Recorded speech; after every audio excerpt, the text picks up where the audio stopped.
Start करते हैं आज की क्लास के साथ। आज हम लोग क्या करेंगे, कुछ मैथ्स के बेसिक क्वेश्चंस करेंगे। लास्ट क्लास में हम लोग एक क्वेश्चन को देख रहे थे, उसको एक बार पूरा देख लेते हैं, फिर मैथ्स के साथ स्टार्ट करते हैं। वो क्वेश्चन ट्राई किया कल जो लास्ट क्लास मतलब कल जो लास्ट में हमने एक क्वेश्चन देखा था, जीरोस और वंस वाला, जो मैंने दूसरा तरीका बताया था जिसमें आप -1 रख सकते हो जीरो की जगह। वो चीज ट्राई करी किसी ने?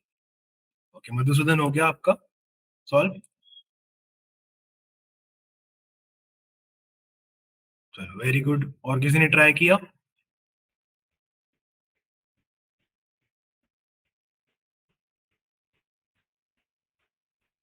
ओके, प्रेरणा आपका हो गया और शिवम आपका भी हो गया? नहीं, ठीक है, मैं एक बार एक्सप्लेन कर देता हूँ। शिवम सॉल्व नहीं हुआ, शुभ्रांशु का नहीं हुआ, ठीक है। तो एक बार देख लेते हैं कि सॉल्व करते कैसे हैं इस चीज को। एक सेकंड, स्क्रीन शेयर करना मैं भूल गया, सॉरी। ठीक है, तो देखते हैं इस चीज को हम लोग शेयर सॉल्व कैसे करेंगे। ठीक है, क्या था, हमारे पास कुछ नंबर्स थे। ठीक है, 1 0 1 1 0, तो 3 3 1 1 0 0। ठीक है, तो इसमें हमें बताना था कि लॉन्गेस्ट सब सीक्वेंस कौन सा है जहाँ पे जीरोस और वंस बराबर है। तो वैसे देख के क्या लग रहा है कौन सा है? यहाँ से कोई स्टार्ट होता हुआ है? Balanced balanced 3? नहीं, यहाँ से मेरे ख्याल से 1 2 1 2 1, यही हो सकता है बैलेंस्ड, और कोई नहीं हो सकता। यहाँ से स्टार्ट कर दें अगर हम, बैलेंस्ड बैलेंस्ड बैलेंस्ड, हाँ ठीक है। अगर यहाँ सेकंड पोजीशन से स्टार्ट करें तो हमारा लॉन्गेस्ट सब सीक्वेंस बनता है जहाँ पे हमारे जीरोस और वंस बराबर है। बाकी कहीं से भी स्टार्ट करोगे, अगर आप इसके आगे से कहीं से भी स्टार्ट करते हो, तो क्या है, ये आपका यहाँ से स्टार्ट हो रहा है और एंड तक जा रहा है। तो यहाँ से स्टार्ट होते हुए भी आप क्या करोगे, ज्यादा से ज्यादा एंड तक ही चले जाओगे। इससे लंबा तो आपको सब सीक्वेंस नहीं मिलने वाला। तो यही आपका आंसर है। बेसिकली आंसर आपका क्या आना चाहिए, 1 2 3 4 5 6 7 8 9 10, 10 आपका आंसर आना चाहिए। 10 साइज का सब सीक्वेंस है जहाँ पे आपका नंबर ऑफ वंस और नंबर ऑफ जीरोस बराबर आपके आ रहे हैं। ठीक है, तो देखते हैं इसको सॉल्व करना कैसे होता है। मैंने आपको जैसे बताया था, इसमें क्या करो, जीरोस को -1 बना दो।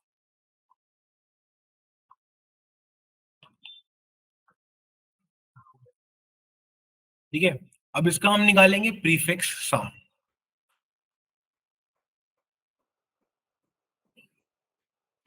प्रीफिक्स सम कैसे निकालेंगे? आयरे को आइटरेट करेंगे, पहले इंडेक्स आइटरेट करेंगे और इसके पीछे जो रखा है वो इसमें ऐड कर देंगे। इस तरीके से निकलता है प्रीफिक्स सम। एक ही बार आइटरेट आपको करना पड़ता है तो O ऑफ n में निकल जाता है। प्रीफिक्स सम निकालना सबको आता है? यस या नो लिख के सब लोग बताओ मेरे को। प्रीफिक्स सम निकल जाएगा? ठीक है, वेरी गुड। ठीक है, O ऑफ n में निकल जाता है ये। चलो ठीक है, तो उसका प्रीफिक्स सम कर लेते हैं। यहाँ पे 1 रखा हुआ है। ठीक है,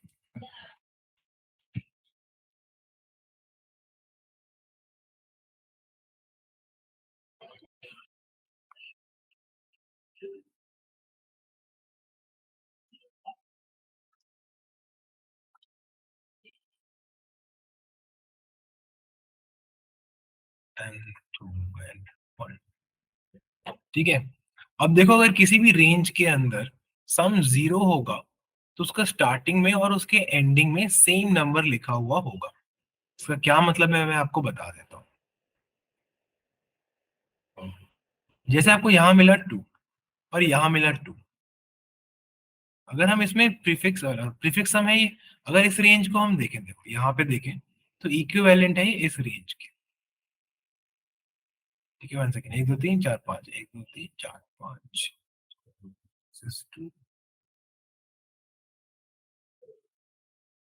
1 and 1 2, -1 1, -0 1, then again 2। ओके,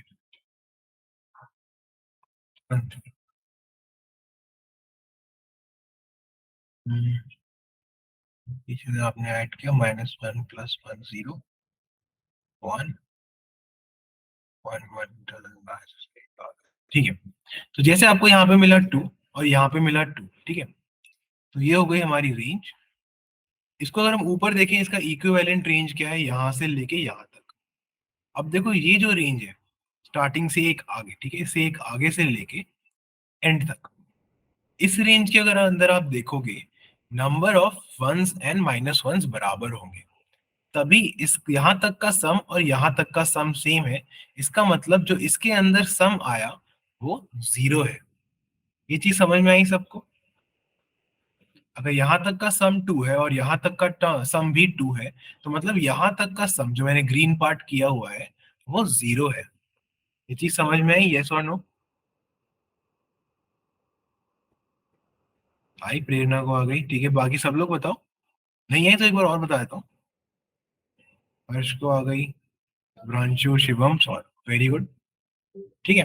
तो यही कॉन्सेप्ट हम लोग लगाने वाले हैं, और कुछ खास इसमें करना नहीं है। तो देखो करना क्या है, आप एक हैश मैप बना लो। ठीक है। इनिशियली तो ये खाली रहेगा। अब जो ये प्रीफिक्स सम करा हुआ एरे है, तो प्रीफिक्स सम वाला एरे जो आप बना रहे हो, इसके लिए एक्स्ट्रा स्पेस नहीं लगेगा। जो एरे आपको मिला हुआ है उसी को चेंज कर लेना, तो वहां एक्स्ट्रा स्पेस नहीं लगेगा, लेकिन हैश मैप में तो लगेगा ही। तो हैश मैप आपका एक्स्ट्रा स्पेस हो गया। अब इसको यूज करके हम अपना टाइम कम करते हैं। देखो यहाँ 1 आ गया, ठीक है। 1 अभी तक आया नहीं था, इसके इंडिसेस लिख लेता हूँ, इससे आसानी हो जाएगी, नहीं तो बार बार काउंट करने पड़ेंगे। सॉरी,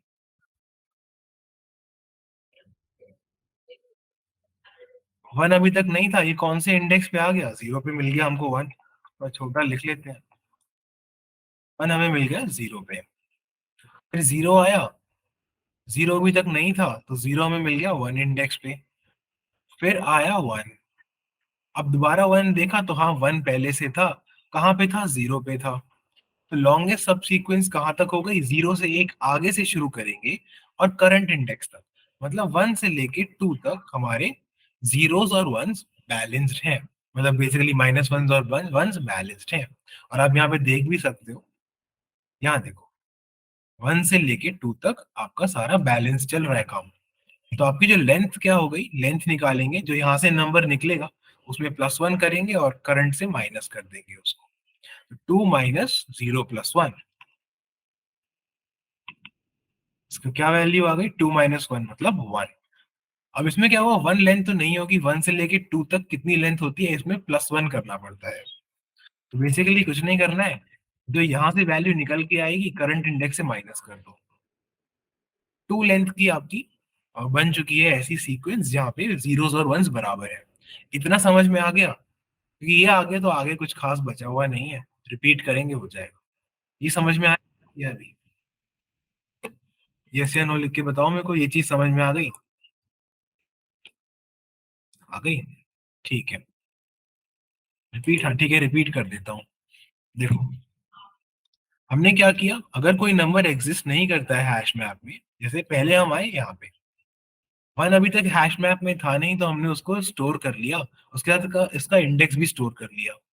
फिर हम आ गए आए, 0 भी नहीं था, 0 को भी स्टोर किया, इंडेक्स भी स्टोर किया। फिर हम यहाँ पे आए, अब ये ऑलरेडी एग्जिस्ट करता था, 1 ऑलरेडी एग्जिस्ट, 1 दोबारा आ गया। मतलब इसके बीच में हमारा जो सीरीज है उसका सम 0 है। सम 0 है मतलब 1 और -1 बैलेंस्ड है, 1 और -1 बैलेंस्ड है मतलब 1 और 0 बैलेंस्ड है। तो करंट इंडेक्स है 2, ये था 0 पे, 2 माइनस 0 2, 2 साइज की सीरीज आपकी बन चुकी है जहां पे 0 और 1 बैलेंस्ड है। यहाँ पे भी आप देख लो, यहाँ पे 0 और 1 आपके बैलेंस्ड मिल जाएंगे। ठीक है, अभी समझ में आया शुभ्रांशु? यस, चलो वेरी गुड। अब कुछ नहीं करना है, ऐसे ही आगे बढ़ जाना है।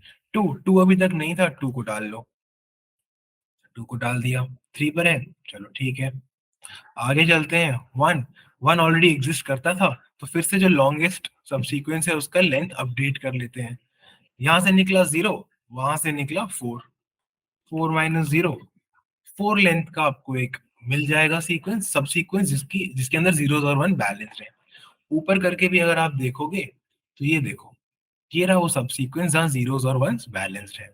आगे बढ़ेंगे, फिर आया 0, 0 एग्जिस्ट करता है 1 पे, तो अब क्या लेंथ रहेगी, ये 5 इंडेक्स पे है, 5 माइनस 0, सॉरी 0 1 पे एग्जिस्ट करता है, 5 माइनस 1 ये भी 4 ही हुआ।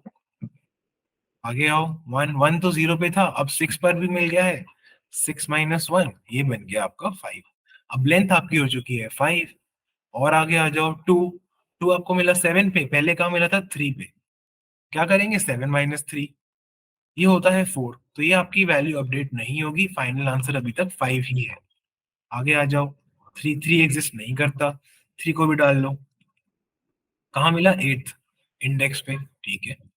2 2 हमें मिल चुका है, 9 पे अभी मिला है, 3 पे पहले मिला था, 9 माइनस 3 ये हो गया 6, ठीक है। अब आपका आंसर हो चुका है 6, 6 लेंथ आ चुकी है। आगे आएंगे 1 1 हमें पहले मिल चुका है कहाँ पे, 0 पे, वेरी गुड। तो 10 पे मिला अभी, 0 पे मिला पहले, बन गया ये 9, 9 लेंथ की आपकी सब सीक्वेंस है। 1 सेकेंड, सॉरी 10 माइनस 0 10 होता है, ये क्या किया, ऑलराइट सॉरी। तो यहाँ पे 10 माइनस 0 10 हो गया, तो 10 साइज की आपकी सब सीक्वेंस है, जिसकी लेंथ जहाँ पे आपके जीरोस और 1 बैलेंस्ड है, आप ऊपर देख लो, हमने वहां भी कैलकुलेट किया था, 10 साइज की ही थी वो सब सीक्वेंस। सबको क्लियर हो गया कि करा कैसे है? यस और नो, क्लियर हो गया? Clear, very good Madhusudan. Harsh very good, Shubhranshu very good, Devansh very good, Saurabh very good, ठीक है। चलो, अभी इसका कोड बन जाएगा। कांस्टेंट स्पेस में ओ ऑफ एन में, कांस्टेंट स्पेस में और ओ ऑफ एन में थोड़ा सा मुश्किल पड़ जाएगा शिवम, मेरे ख्याल से। एक हैश मैप ले लो।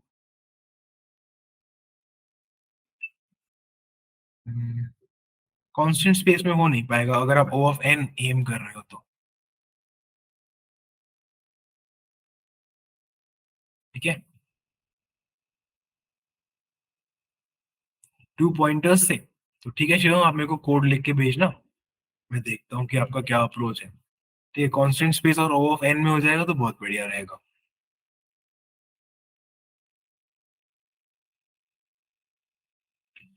एस सी, हाँ मतलब बिग ओ के टर्म्स में नहीं होती हैश मैप की स्पेस कॉम्प्लेक्सिटी ज्यादा, लेकिन हैश सेट के अंदर एक ही वैल्यू स्टोर करते हैं, हैश मैप के अंदर दो वैल्यू स्टोर करते हैं, की वैल्यू पेयर। तो हाँ ऑब्वियसली वो डबल स्पेस लेता है as compare to a hash set, लेकिन बिग ओ के टर्म में ओ ऑफ एन स्पेस ही लेते हैं दोनों, ठीक है।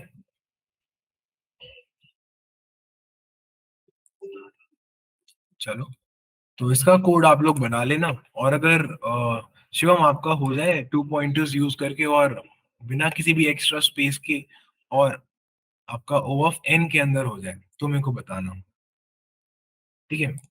चलो स्टार्ट करते हैं, आगे देखते हैं। मैथ्स के साथ स्टार्ट करते हैं, तो कुछ मैथ्स के बहुत ही फंडामेंटल कॉन्सेप्ट्स हैं जो घूम घूम के वापस आते रहेंगे, तो उनको सबसे पहले समझना बहुत जरूरी है। शुरू करते हैं इसके साथ, एक सेकेंड।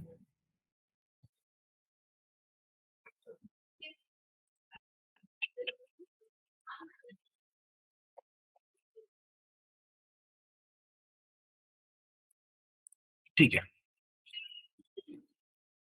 तो इसमें क्या है, सबसे पहला कॉन्सेप्ट जो हम देखेंगे वो है जीसीडी या फिर एचसीएफ, ठीक है, ग्रेटेस्ट कॉमन डिवाइजर या फिर हाईएस्ट कॉमन फैक्टर। इसका मतलब क्या होता है ये देख लेते हैं।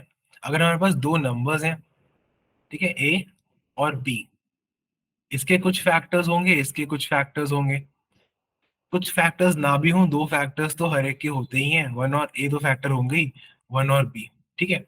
सिर्फ वन एक ऐसा नंबर है जिसका एक ही फैक्टर होता है, चलो ठीक है।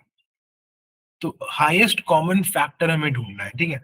मान लेते हैं कुछ कुछ फैक्टर्स हैं इनके, x1, x2, x3 and so on, और इसकी एक फैक्टर्स की list 1, y2 and so on.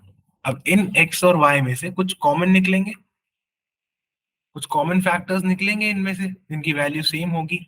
तो जो वो सबसेट आपका बना T1 T2, इस सबसेट के अंदर से मैक्सिमम वैल्यू ढूंढने को कहते हैं HCF या फिर GCD। ठीक है, ये होता है हमारा हाईएस्ट कॉमन फैक्टर। तो देख लेते हैं इसको कोड करेंगे कैसे, इसको सॉल्व करते कैसे हैं। तो इसके कई सारे तरीके हैं, कुछ तरीके थोड़े काफी ऑप्टिमाइज हो जाते हैं और कुछ तरीके थोड़े से ब्रूट फोर्स टाइप के रहते हैं। सबसे पहले ब्रूट फोर्स तरीका देखेंगे, एकदम सिंपल सा। ठीक है, ब्रूट फोर्स। अब देखो HCF के अंदर आपको एक दो चीजें जो है जरूर समझ लेनी चाहिए। पहली चीज ये है, दोनों नंबर्स में से कम आएगा HCF। मतलब जैसे अगर एक नंबर है 5 और एक नंबर, एक थोड़ा बड़ा नंबर लेते हैं 23 और एक है 58। ठीक है, मेरे को नहीं पता इनका HCF क्या आएगा, शायद 1 आए, मेरे को आइडिया नहीं है। लेकिन जो भी आएगा वो 23 से कम या उसके बराबर आएगा, 23 से बड़ा नहीं आ सकता। ये चीज सबको क्लियर है?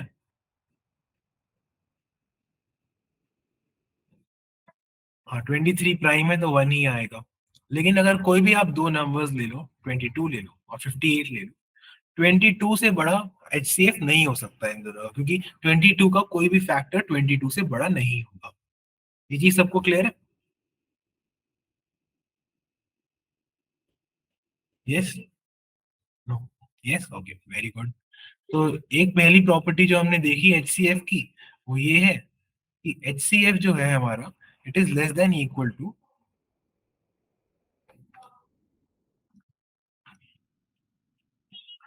ठीक है, इससे कम या बराबर ही रहता है। पहली प्रॉपर्टी ये हो गई। बस इसी का यूज करेंगे हम और हम ना कोड बना लेंगे। तो क्या है इसका कोड, देखो बहुत ही सिंपल है। पूरा कोड एक बार लिख लेते हैं।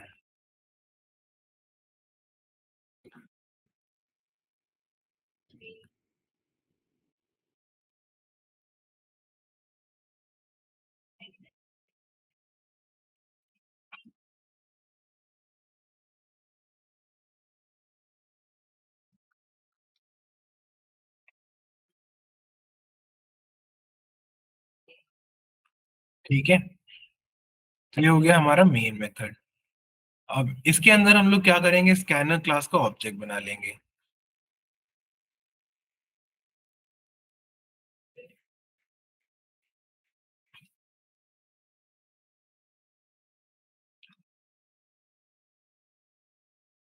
ओके, तो अब इनपुट ले लेते हैं, दो नंबर्स हमें लेने होंगे जिनका हमें HCF ढूंढना है।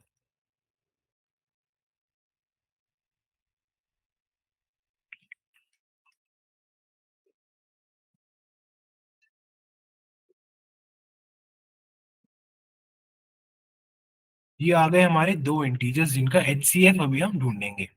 तो हमें पता है कि जो HCF है वो जो भी इनमें से मिनिमम है उससे कम ही रहेगा। ठीक है, तो एक वैल्यू लेते हैं टेम्प, उसमें क्या करेंगे, इसमें से जो दोनों में से कम है वो इसमें डाल देंगे।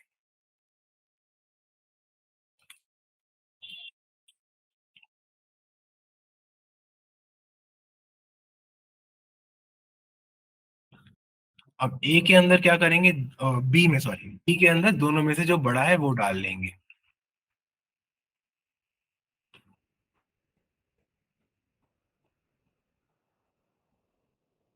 अब ए के अंदर टेम्प कॉपी कर देंगे। इससे क्या हुआ, जो भी ए बी में से बड़ा था वो बी में चला गया और छोटा ए में चला गया। अब हमने ये इंश्योर कर लिया है A is less than equal to B. ये चीज सबको समझ में आ गई? ये चीज क्लियर है? ए में हमेशा अब छोटा ही नंबर होगा। ठीक है, वेरी गुड। अब हम क्या करेंगे, जो हमारा फॉर लूप है उसको ए तक ही चलाएंगे। 1 से शुरू होगा और ए तक जाएगा, एक तो ये तरीका है। लेकिन हमें तो हाईएस्ट फैक्टर ढूंढना है, बेटर रहेगा हम ए से शुरू करें और 1 तक जाए। जैसे ही पहला नंबर मिल गया जो दोनों को डिवाइड करता है, वही हमारा हाईएस्ट फैक्टर है। उससे नीचे ढूंढने की तो जरूरत नहीं है। लेकिन अगर आप नीचे से ऊपर जा रहे हो तो कोई फैक्टर आपको मिल भी जाएगा तो आपको और ऊपर जाना पड़ेगा कि कहीं कोई और हायर फैक्टर तो अवेलेबल नहीं है। यही अगर आप उल्टा चलोगे, ए से लेके नीचे आओगे, तो जो पहला नंबर मिल गया वही आपका आंसर है। That's it. तो इस चीज को यहाँ से सॉल्व कर लेते हैं इस तरीके से।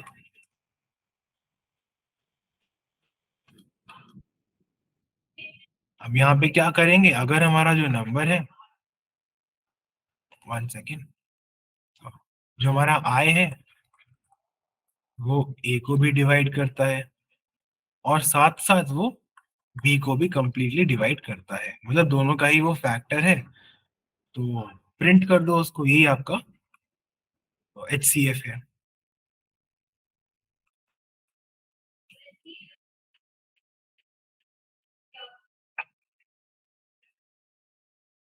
खत्म हो गया क्वेश्चन, और यहीं से रिटर्न कर जाओ। That's it. फंक्शन बंद करते हैं और क्लास भी बंद कर देते हैं। तो ये हो गया हमारा एक सिंपल सा कोड, जहाँ पे हमने पहले क्या किया, दोनों में से जो भी छोटा है उसको ए में डाल दिया, बड़े को बी में डाल दिया, जिससे कि हमारा जो आइट्रेशन है वो थोड़ा कम हो सके।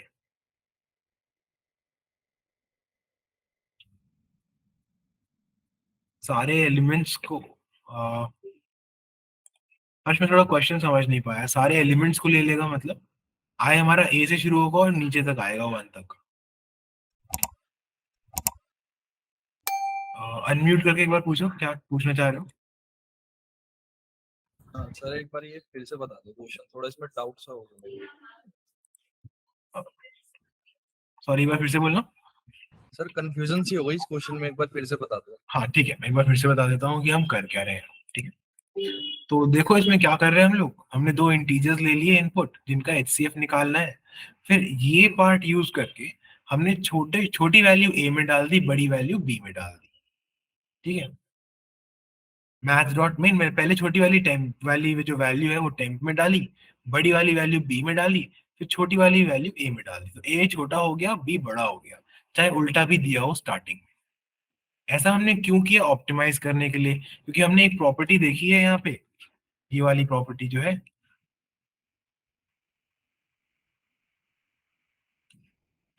इसकी वजह से हमने ऐसा किया है। अब हम क्या करेंगे, ए से शुरू करेंगे और 1 तक जाएंगे। जैसे ही कोई भी ऐसा नंबर आएगा जो दोनों को डिवाइड करे परफेक्टली, दोनों का फैक्टर हो, हम उसको प्रिंट करके रिटर्न कर देंगे।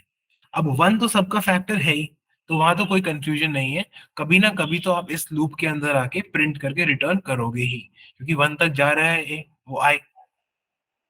अब ए से शुरू होगा मतलब सबसे बड़ा नंबर ए हो सकता है जो दोनों का HCF हो। फिर A-1 चेक होगा, A-2 चेक होगा। पहला फैक्टर जब आ जाएगा आपके पास, आपको तभी रिटर्न क्यों करना है, क्योंकि उसके बाद आप इससे और छोटा नंबर ही चेक कर रहे हो। अगर 4 फैक्टर है, मान लेते हैं 4 और 8 का, तो 2 भी फैक्टर है 4 और 8 का, लेकिन हम उसमें इंटरेस्टेड नहीं है। हमें हाईएस्ट कॉमन फैक्टर चाहिए, तो हम 4 पे ही लूप को ब्रेक कर देंगे।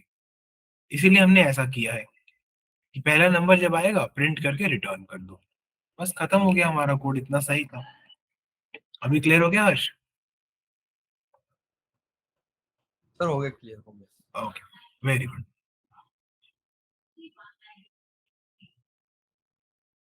शिवम हाँ भेज दो, देख लेंगे, नहीं तो आप मेरे को व्हाट्सएप कर दो। ठीक है, चलो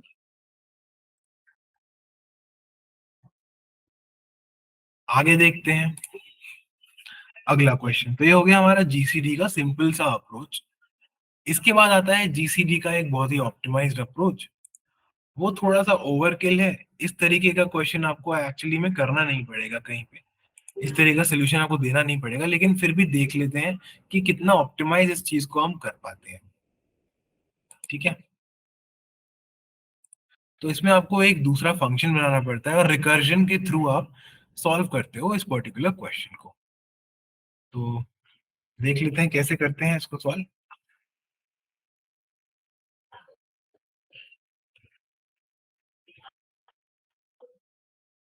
शिवम आप यहाँ पर भी भेज दो अपना सोल्यूशन, एक बार देख लेंगे इसको GCD समझने के बाद कि वो चलता है कैसे चलता है और कम कॉम्प्लेक्सिटी कैसे ले रहा है वो। हाँ? तो सबसे पहले बनाओ एक GCD क्लास।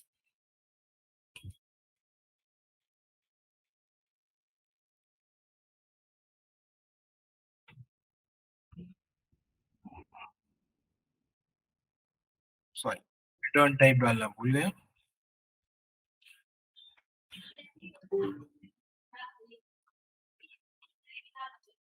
ठीक है, यहाँ पे दो नंबर्स हमने ले लिए हैं, ए और बी, इनका हमें जीसीडी निकालना है। क्या करेंगे, अगर बी 0 के बराबर हो गया है, अभी आपको पता लग जाएगा, थोड़ा सा ड्राई रन करके देखना पड़ेगा, इंट्यूटिवली आपको ज्यादा समझ नहीं आएगा। रिटर्न करना है ए, नहीं तो आपको रिकर्सिव कॉल करनी है, ये हमारी स्टॉपिंग कंडीशन हो गई, ठीक है। नहीं तो आपको रिटर्न करना है दोबारा कॉल करके जीसीडी ऑफ ए बी और ए मॉड बी। अभी हम ड्राई रन करते हैं इसको और समझ लेते हैं कि ये हो कैसे रहा है, ठीक है। मेन मेथड में इसको कॉल कर देते हैं।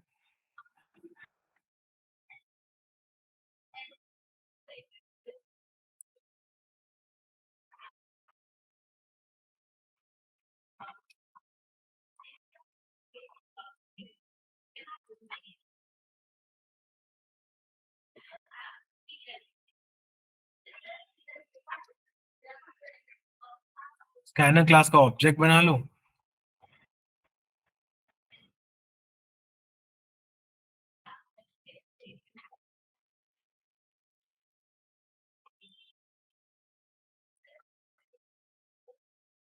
दोनों इनपुट्स ले लो।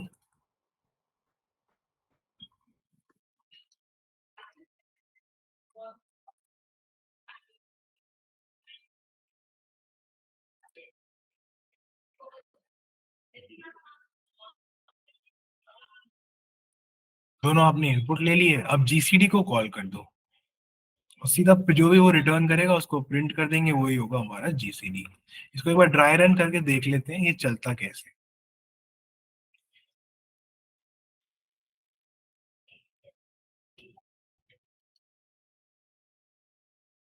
ये हमारा मेन फंक्शन बंद हुआ और ये क्लास बंद हो गई। ठीक है, एग्जाम्पल लेते हैं, देखते हैं कैसे चल रहा है।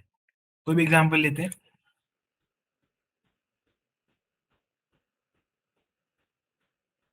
ठीक है, 98 और 56 ऐसे रैंडम नंबर्स ले लिए हैं, इनको हम लोग सॉल्व करके देख लेते हैं।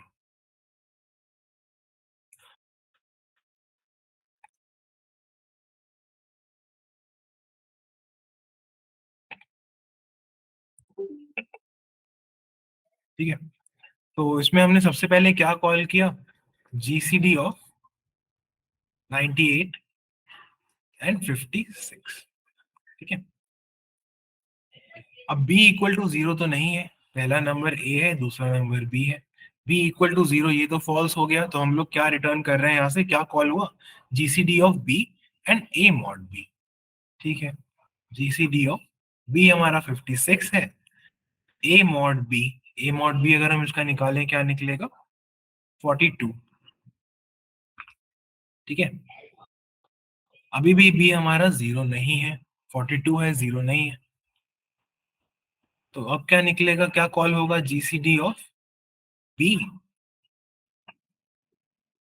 और ए मॉड बी। एक सेकंड, 98 मॉड 56, 56 मॉड 42, तो 56 मॉड 42 में से क्या निकलेगा, 14। अभी भी हमारा बी 0 नहीं है, तो क्या कॉल करेंगे हम, 14 सॉरी और 42 मॉड 14। अब 14 के साथ क्या आता है, 14 28 42, ये 0 हो जाएगा। अब भी हमारा 0 है, तो रिटर्न क्या करेंगे, ए। 14 रिटर्न हो गया यहाँ से, ये वापस 14 रिटर्न करेगा, ये 14 रिटर्न करेगा, और हमारा आंसर आ जाएगा निकल के 14। सब लोग को समझ में आया क्या हुआ, सही आंसर आया हमारा या नहीं आया।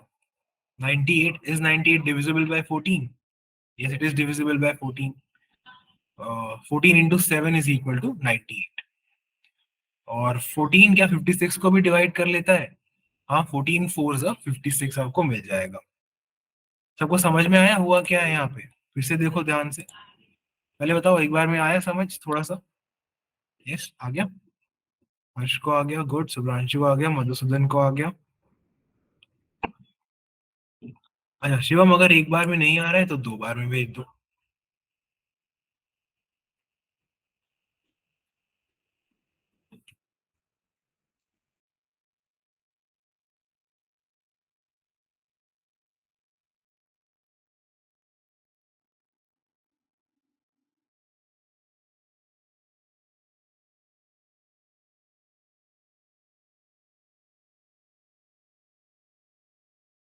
ठीक है, ओके।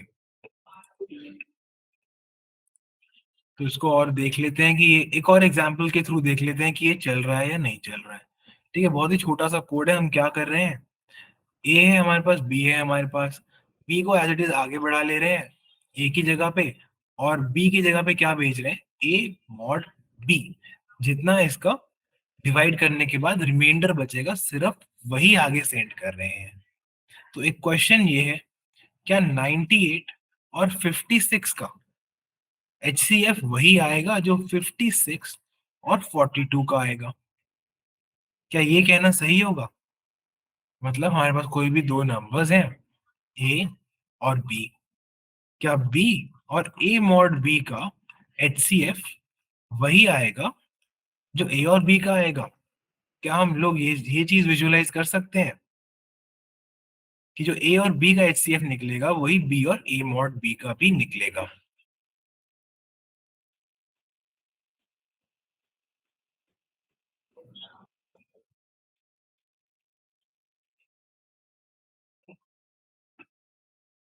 देखो, इसको विजुअलाइज कैसे करना है मैं आपको बता देता हूँ। दो नंबर्स ले लेते हैं रैंडमली। ठीक है, कोई भी दो हमने नंबर्स ले लिए हैं।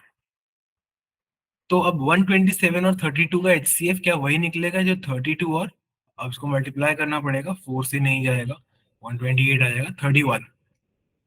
ठीक है, 32 थ्री जा 96, 96 31 127, तो यहाँ 31 आ गया। अब ऐसा क्यों हो रहा है, जो इसका HCF निकलेगा वही इसका HCF निकलेगा? ऐसा क्यों है? देखो, हम्म, अगर तो थोड़ा छोटा एग्जाम्पल लें, मान लो 56 है और 50 है। ठीक है, ये दो नंबर्स हैं हमारे पास, एक 56 है और एक 50 है। तो इन दोनों का जो रिमाइंडर आएगा वो 6 आएगा, 6 आएगा। अब ज्यादा से ज्यादा मतलब जो सबसे बड़ा नंबर हो सकता है जिसकी टेबल में ये दोनों है वो 6 ही है। 7 की टेबल में तो ये दोनों आ नहीं सकते क्योंकि इनका डिफरेंस 7 से कम है। इतना क्लियर है सबको कि कुछ भी हो जाए आप 7 की टेबल भूल जाओ, 7 की टेबल में क्या ये दोनों नंबर्स आ सकते हैं? नहीं आ सकते, राइट? इतना क्लियर है सबको?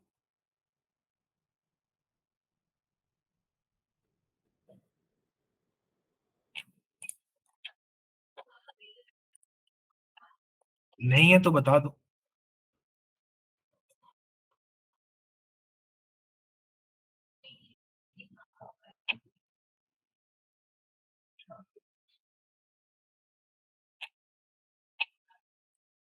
किसी को नहीं आ रहा समझ में? नो लिख के भेज दो, कोई दिक्कत नहीं है, एक बार और समझा दूंगा। समझना जरूरी है, एक बार में समझना ज्यादा जरूरी नहीं।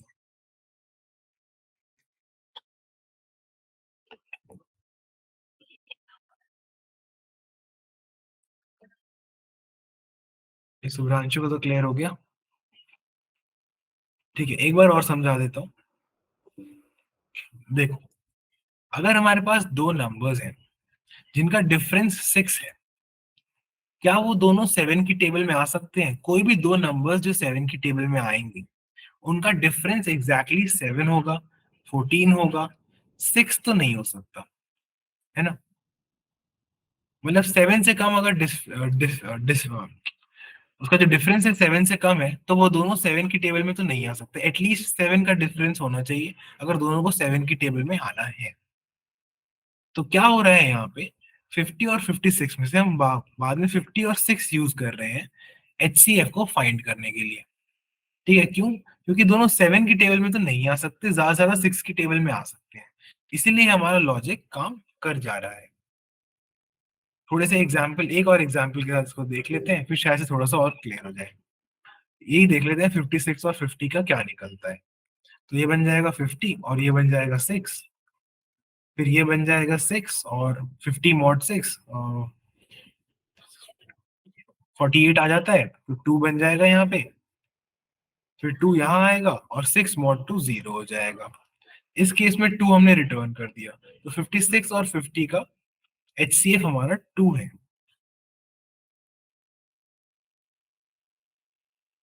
ठीक है, क्लियर हुआ? आ गया, चलो वेरी गुड। दो स्टूडेंट्स को आया, बाकी सबको नहीं आया, आ गया, चलो गुड। ठीक है, तो अब हम क्या करेंगे, हम शिवम का सोल्यूशन देखेंगे।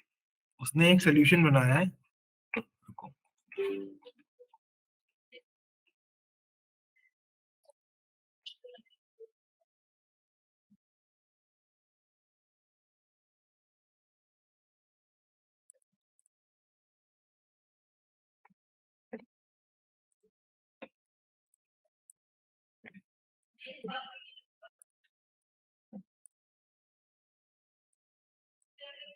Wait me.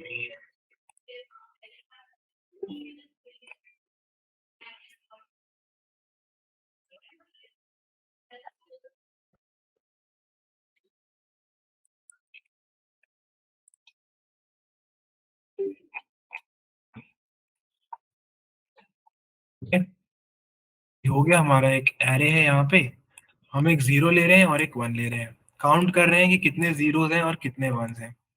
तो 1 2 3 4 5 6 7, 7 वंस हैं, 1 2 3 4 5 6, 6 जीरोस हैं इसमें।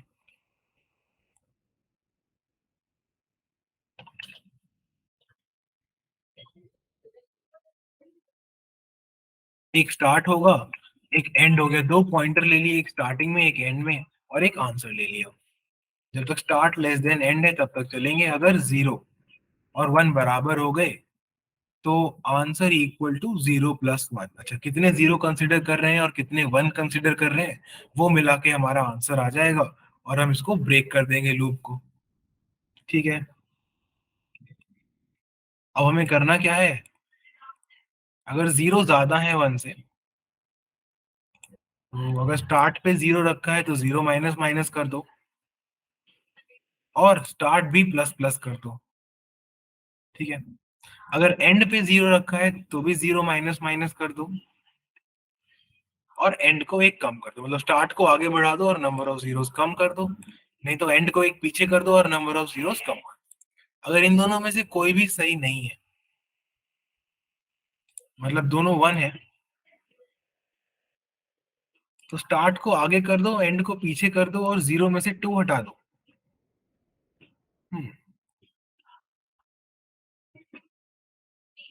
ओके,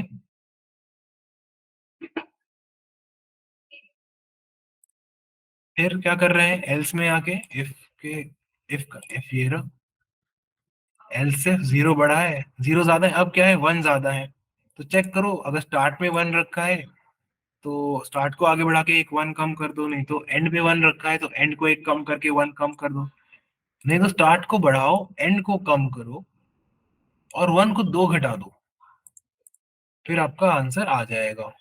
ओके, ठीक है, कुछ टेस्ट करते हैं इसको।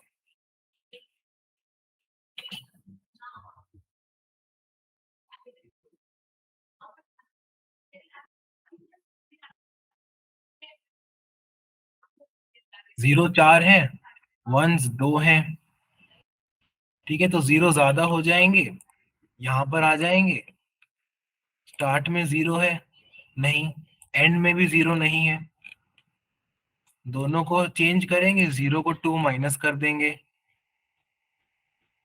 ठीक है, चलो उसको चला के देखते हैं, इसका आंसर क्या आता है।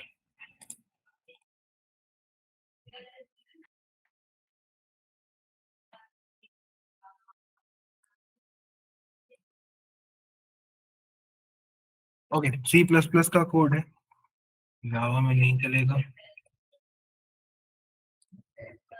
सर कुछ चेंजेस कर रहे हैं और वो मैंने कोड दोबारा आपको सेंड किया व्हाट्सएप पे, तो उसको रन करवा दीजिए।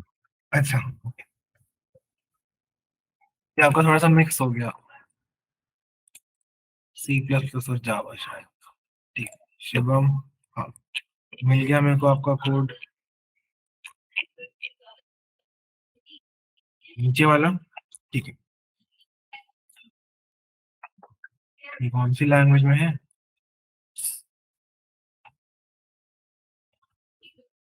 एक सेकंड।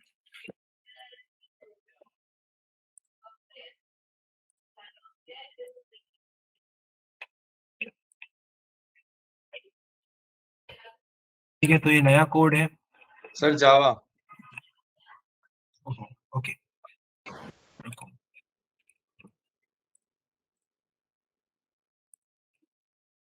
जैसे जावा है,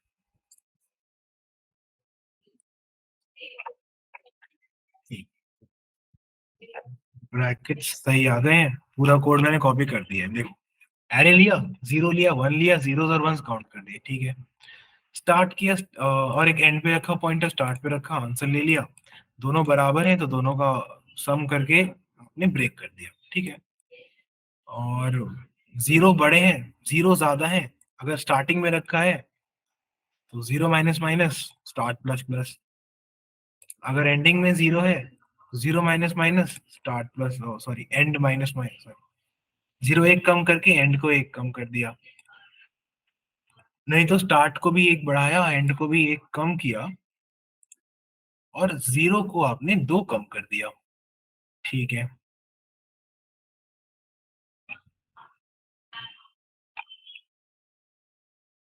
एक सेकेंड,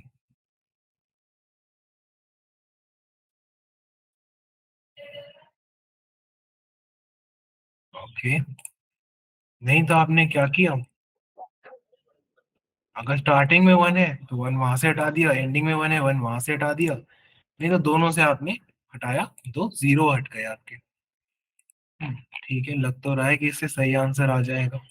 गुड। एक सेकेंड,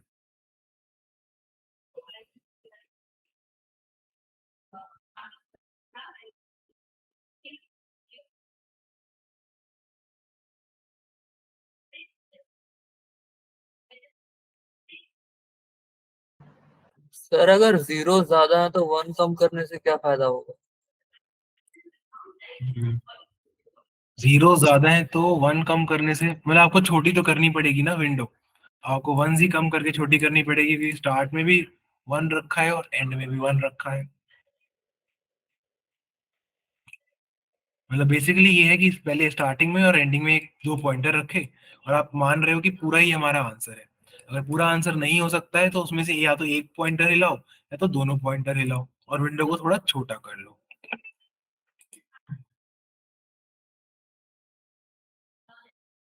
एक जगह शायद से ही अटक जाए, देखते हैं अटकता है कि नहीं अटकता है।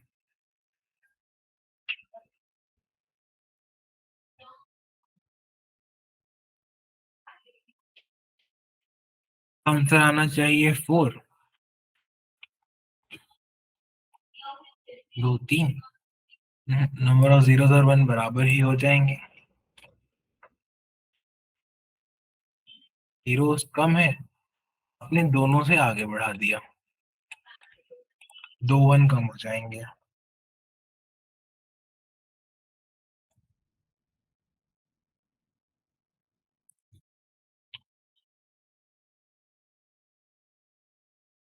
जीरो है चार, वन है तीन, यहाँ आ जाएंगे और यहाँ आ जाएंगे, वन बचेगा एक। ठीक है, इसके साथ चला के देखते हैं। टू, और टू है आपका गलत आंसर, आंसर है फोर, ठीक है, क्लियर।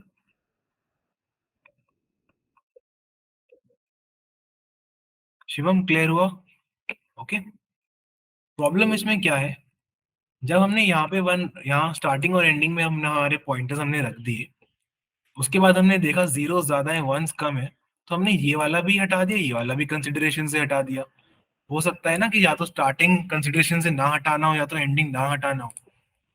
मतलब हम यहाँ पे ये वाला भी तो ले सकते हैं ना, पर हमने दोनों हटा दिए। अब कौन सा हटाना है ये हमें पता लग नहीं सकता स्टार्टिंग में, तो इसीलिए हमें थोड़ा सा स्टोरेज यूज करना पड़ेगा, मेमोरी यूज करनी पड़ेगी। ठीक है, वेरी गुड। अटेम्प्ट अच्छा था, काफी टेस्ट केसेस इससे पास हो जाएंगे, सारे नहीं लेकिन काफी ज्यादा पास हो जाएंगे इससे, तो वेरी गुड। कम से कम आपने अच्छे से सोचा इसके बारे में। ठीक है, तो आगे बढ़ते हैं। हमारा HCF का कॉन्सेप्ट तो पूरा हो गया है। इसकी टाइम कॉम्प्लेक्सिटी क्या होगी इस अजीब से कोड की? इसकी टाइम कॉम्प्लेक्सिटी क्या होगी सोचो।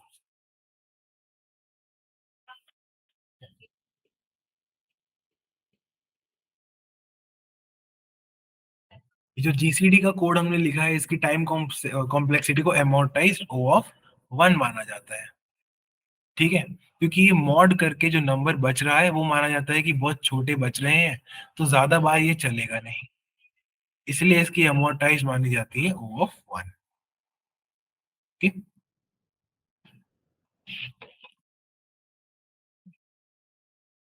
ठीक है, समझ में आ गया सबको GCD?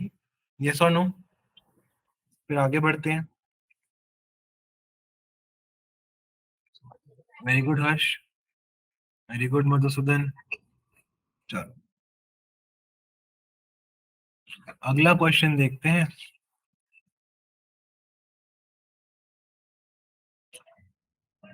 ठीक है, तो हमें सारे फैक्टर्स फाइंड आउट करने हैं n के। Find all the factors of n। Question है find all the factors of n।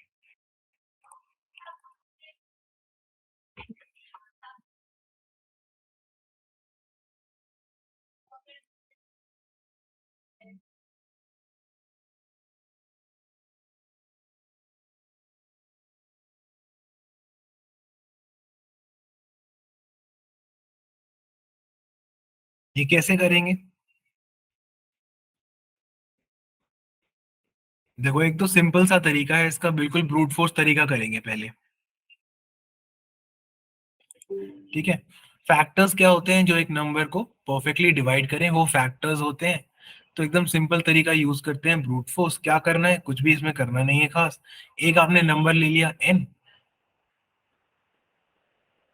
उसके बाद क्या करेंगे, n इनपुट लेने के बाद एक फॉर लूप चलाएंगे, 1 से स्टार्ट कर लेंगे, n तक जाएंगे।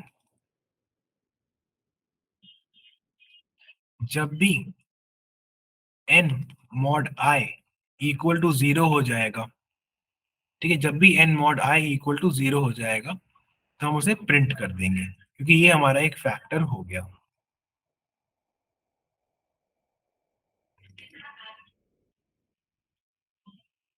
ये अप्रोच समझ में आ गई?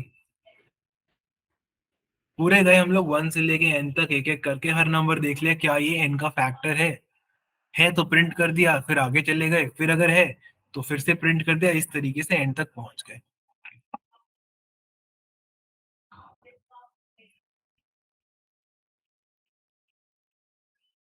Clear?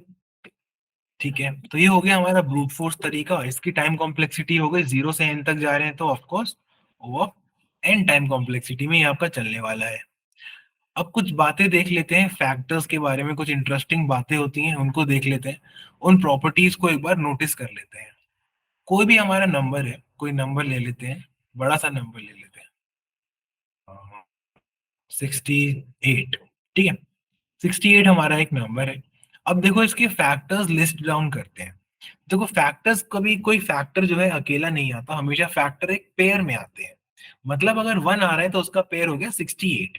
Something into something is equal to 68, मतलब basically a into B is equal to 68। तो a और b 68 के फैक्टर्स हो गए। फैक्टर्स का यही मतलब होता है कि जहां पर भी a into B equal to 68 होगा, तो सॉरी, a और b 68 के फैक्टर्स बन जाएंगे। राइट, तो देखो 1 के साथ बनता है पेयर 68 का, 2 के साथ बनता है 34 का, इसी तरीके से चलते रहते हैं। क्या ये 3 से डिविजिबल है? नहीं। 3 का डिविजिबिलिटी टेस्ट सबको आता है, सम ऑफ डिजिट्स अगर हैं डिविजिबल तो ठीक है, इसका तो 14 है सम ऑफ डिजिट्स, तो हटा दो। 4 4 से डिविजिबल है, हाँ 17 से जाएगा। 5 से डिविजिबल नहीं होगा, 5 में तो लास्ट में 5 या 0 आना चाहिए। 6 से डिविजिबल होगा, 6 से डिविजिबल तभी होगा जब 2 और 3 दोनों से होगा, 3 से नहीं होगा हमें पता है, तो 6 से भी नहीं हो सकता। ये डिविजिबिलिटी रूल सबके क्लियर है ना? फटाफट लिस्ट कर सकते हैं ना इस तरीके से, यस और नो? यस, वेरी गुड, ठीक है। 6 हट गया हमारा, 7 से डिविजिबल है, तो 7 के अंदर डिविजिबल नहीं है, 70 आता है तो 63 आता है। और 8, 2 और 4 दोनों से डिविजिबल है, 8 से भी होगा ऐसा नहीं है, 8 से डिविजिबल नहीं होता है ये, ठीक है। 56, 64, 64 आता है 8 के अंदर, फिर 72 और फिर 80। 9 3 से नहीं जाएगा तो 9 से जाएगा ही नहीं। 10 5 से नहीं जाएगा तो 10 से नहीं जाएगा। 11 11 में 66 आता है। 12 3 से नहीं जाएगा, 12 से भी नहीं जाएगा। 13 13 से नहीं जाएगा क्योंकि लास्ट में इवन नंबर है, अगर सॉरी 1 सेकेंड, 13 के अंदर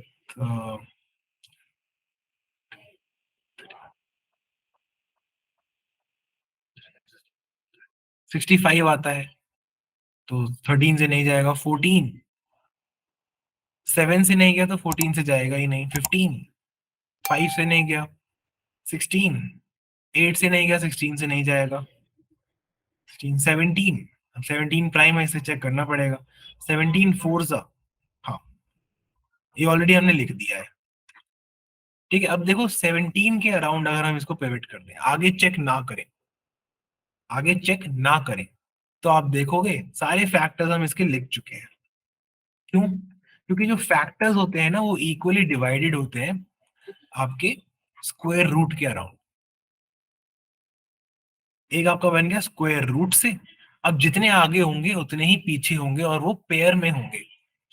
ये है पीछे, ये है आगे, जितने आगे होंगे उतने ही पीछे होंगे और वो पेयर में होंगे। ये बात समझ में आती है? समझ में आई ये बात आपको? प्रॉपर्टी समझ में आई हमारे नंबर्स की, फैक्टर्स की? अगर हम उसको डिवाइड कर दें फैक्टर्स को स्क्वायर रूट के अराउंड, तो जितने उसके आगे होंगे उतने ही उसके पीछे होंगे और उतने ही, और वो सारे पेयर में होंगे। क्लियर हुई ये बात? तो हम स्क्वायर रूट तक अगर चेक करें तो सारे फैक्टर्स हमें पता लग सकते हैं। ये प्रॉपर्टी डिवाइस डिराइव करना चाह रहा हूं मैं, यहाँ से आपको समझाना चाह रहा हूँ कि सिर्फ स्क्वायर रूट ऑफ एन तक चेक करने की जरूरत है, उसके आगे चेक करने की जरूरत नहीं।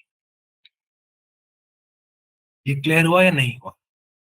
यस और नो लिख के बताओ। वैसे ही स्टूडेंट्स बहुत कम है आज, तो जितने भी हैं सब लोग बताओ। यस, यस, ठीक है। Shivam good, very good everyone, ठीक है, वेरी गुड। किस किस को क्लियर हो गया है ये? मधुसूदन, सौरभ, राजन, शिवम, हर्ष, शिवानी और शुभ्रांशु को। चलो वेरी गुड गाइस, आगे देख लेते हैं। तो हमारा जो कोड है वो चेंज हो गया। क्या चेंज हो गया? कुछ खास चेंज नहीं हुआ है। यहाँ पे एन की जगह आता है स्क्वायर रूट ऑफ एन, ठीक है। Math dot S Q R T लिखेंगे, ऐसे नहीं लिखेंगे।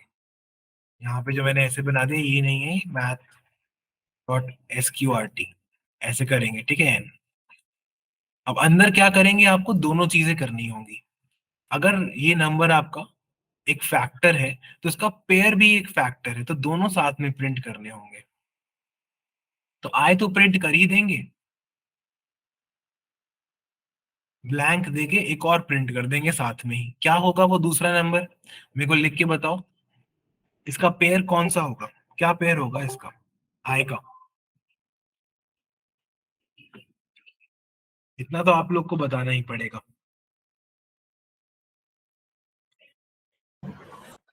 तो सर डिवीजन। किससे क्या डिवाइड करें? मधुसूदन, आई स्क्वायर होगा इसका पेयर? नहीं, आई स्क्वायर तो नहीं होगा इसका पेयर। सर एन बाय आई। हाँ, एन अपॉन आई होगा।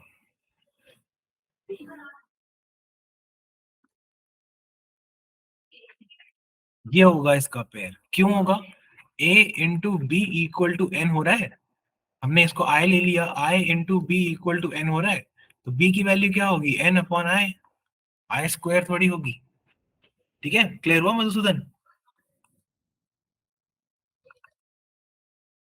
Okay, very good. और जो बाकी सब लोगों ने ट्राई नहीं किया उनका क्या? सब लोग ट्राई करो। सबको क्लियर हो गया या नहीं, ये बता दो।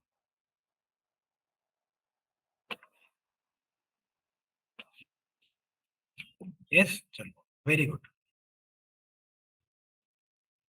गुड, ठीक है। तो ये दोनों हमने प्रिंट कर दिए, आई और एन अपॉन आई। तो हम स्क्वायर रूट तक जाए, अब हमें सिर्फ स्क्वायर रूट तक जाना पड़ेगा। तो ऑर्डर ऑफ एन से हम लोग सीधा नीचे आ गए हैं ऑर्डर ऑफ रूट एन तक। इससे नीचे नहीं जा पाएंगे बस। ठीक है, ये हमारा मोस्ट ऑप्टिमाइज तरीका है सारे फैक्टर्स को लिस्ट करने का। ठीक है, ये हो गए हमारे फैक्टर्स। नेक्स्ट चीज देखते हैं कि हमें क्या करना है।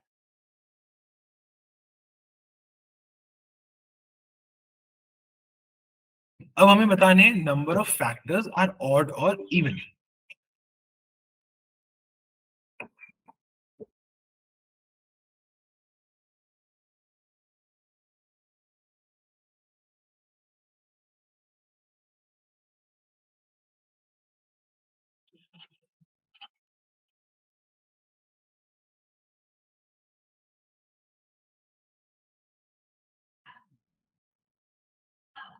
हमें फाइंड आउट करना है एन जो है हमारा, उसके नंबर ऑफ फैक्टर्स ऑड होंगे या इवन होंगे। कैसे करेंगे? 2 मिनट सोच के बताओ, फिर हम लोग सॉल्व कर लेंगे। सोचो। ऑलवेज इवन ही होंगे। ठीक है, फैक्टर्स निकाल लेते हैं। ठीक है, काउंट प्लस प्लस, ठीक है, फैक्टर्स निकालेंगे, काउंट प्लस प्लस कर देंगे। तो देखो फैक्टर्स वाला जो कोड है उसमें हमेशा हम दो फैक्टर्स प्रिंट कर रहे हैं, तो काउंट हमेशा आपका +2 होगा। हाँ, शुभ्रांशु कह रहा है कि पेयर्स में ही होते हैं, ये भी ठीक है, तो हमेशा इवन ही होंगे। गुड। और कोई अप्रोच? और क्या, ऑलवेज बस इवन, रिटर्न इवन कर दें, इसमें खत्म, मतलब प्रिंट इवन कर दें, क्वेश्चन खत्म। तो देखो एक चीज ध्यान से देखो, मैंने आपको क्या कहा था, स्क्वायर रूट के अराउंड होते हैं नंबर्स। तो अगर हमारा एक नंबर है, कोई नंबर ले लेते हैं अच्छा सा, का स्क्वायर लें, 4 का स्क्वायर लेते हैं, 16 आ गया। ठीक है, अब ध्यान से देखो, 1 और 16 है, 2 और 8 है, 3 में ये आता नहीं, 4 और 4 है। अब क्योंकि ये परफेक्ट स्क्वायर है, इसका फैक्टर रिपीट हो गया। क्योंकि ये परफेक्ट स्क्वायर है, इसका एक फैक्टर रिपीट हो गया, इसलिए इसके ऑड फैक्टर्स हो गए। ऑड नंबर ऑफ फैक्टर्स हैं इसके, 116, 2, 8 और 4। 5 फैक्टर्स हो गए। क्यों? क्योंकि एक रिपीट हो गया, सारे पेयर्स में आते हैं, लेकिन जो स्क्वायर रूट है वो रिपीट हो सकता है अगर नंबर परफेक्ट स्क्वायर हो तो। इतना क्लियर है सबको? ये बात क्लियर हो गई? Very good. अगर परफेक्ट स्क्वायर नहीं है तो आपको हमेशा इवन फैक्टर्स मिलेंगे, परफेक्ट स्क्वायर है तो हमेशा ऑड फैक्टर्स मिलेंगे। ये हमारा रूल है इसके पीछे।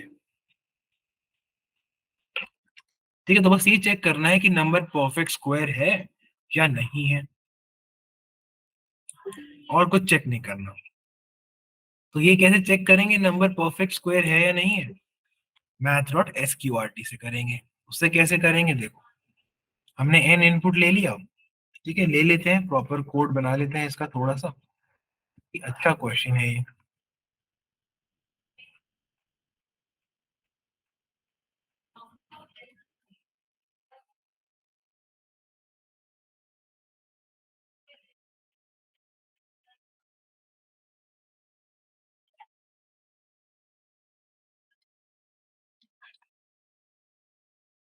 ठीक है, मेन फंक्शन है हमारा, इसके अंदर स्कैनर क्लास का ऑब्जेक्ट बना लेते हैं।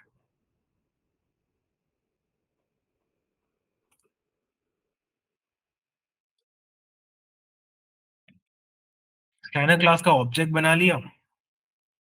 अब इनपुट ले लेते हैं। इनपुट एक नंबर लेना है।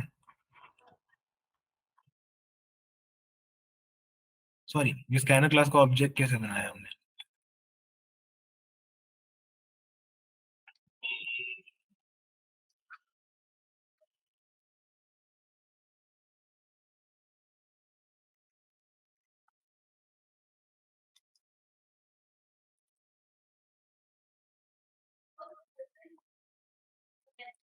ठीक है, n इनपुट ले लिया, अब चेक करना है कि क्या ये परफेक्ट स्क्वायर है या नहीं है।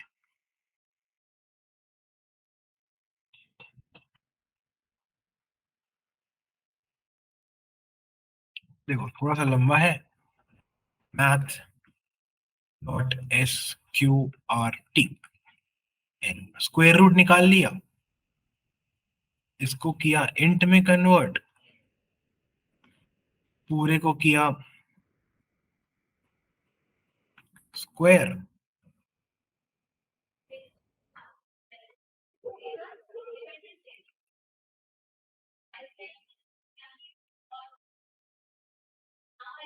अब अगर ये जो नया नंबर आया ये बराबर है n के, तो n एक परफेक्ट स्क्वायर है। हमने क्या किया, जैसे मान लेते हैं 25, इसका स्क्वायर रूट आया 5, उसको इंटीजर में कन्वर्ट किया, फिर उसको स्क्वायर किया, तो वापस आ गया 25, तो ये एक परफेक्ट स्क्वायर है। कोई और नंबर लेते हैं जैसे 27, इसका स्क्वायर रूट आया 5 पॉइंट समथिंग, उसको इंट में कन्वर्ट किया तो बन गया 5, 5 को स्क्वायर किया तो बन गया 25, 25 और 27 बराबर नहीं है, मतलब ये परफेक्ट स्क्वायर नहीं है। ठीक है,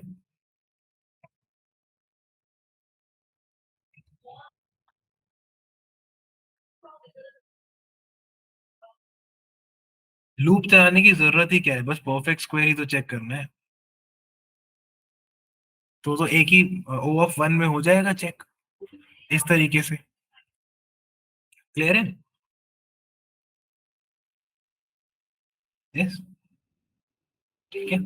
तो अगर ये ट्रू है मतलब ये परफेक्ट स्क्वायर है, तो प्रिंट कर दो जो भी प्रिंट करना है। इवन, सॉरी, परफेक्ट स्क्वायर है तो ऑड फैक्टर्स होंगे।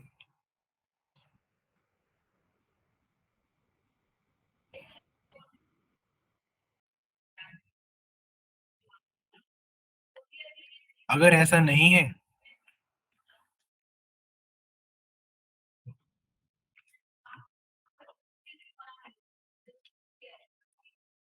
तो इवन फैक्टर्स होंगे। बस अपने कोड को बंद कर दो, सिंपल। ओ ऑफ वन इसकी टाइम कॉम्प्लेक्सिटी हो गई पता करने की कि फैक्टर्स ऑड है या इवन है। कौन से फैक्टर्स हैं ये पता करने की हो गई ओ ऑफ रूट एन। ठीक है,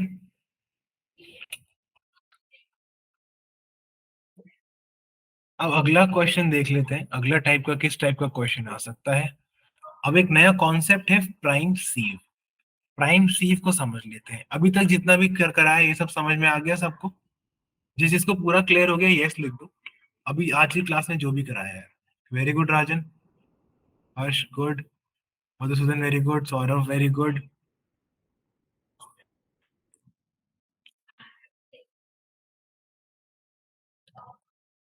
सर, हाँ शुभ्रांशु। फैक्टर्स कैलकुलेट करते टाइम हम नेगेटिव नंबर्स को कंसीडर नहीं करते ना? नहीं, नेगेटिव नंबर्स को नहीं कंसिडर करते। सर गूगल किया था मैंने, उसमें बता रहा है कि हम नेगेटिव नंबर्स को भी कंसीडर कर सकते हैं। नॉर्मली अगर स्पेशली क्वेश्चन में मेंशन्ड हो तो अलग बात है। अगर हम फैक्टर्स की बात करते हैं तो वो आपके नेचुरल नंबर्स का कॉन्सेप्ट है। Okay sir. ठीक है?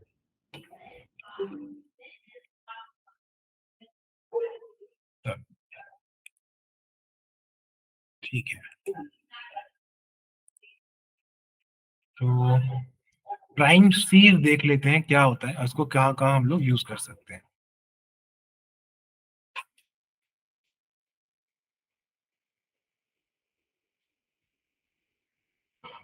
ठीक है, तो देखो हमें प्राइम नंबर्स निकालने हैं एक रेंज के अंदर। एक रेंज दी हुई है, जैसे कुछ भी 1 से लेके 100, और हमें बताने हैं कि कौन से नंबर्स इसमें से प्राइम है।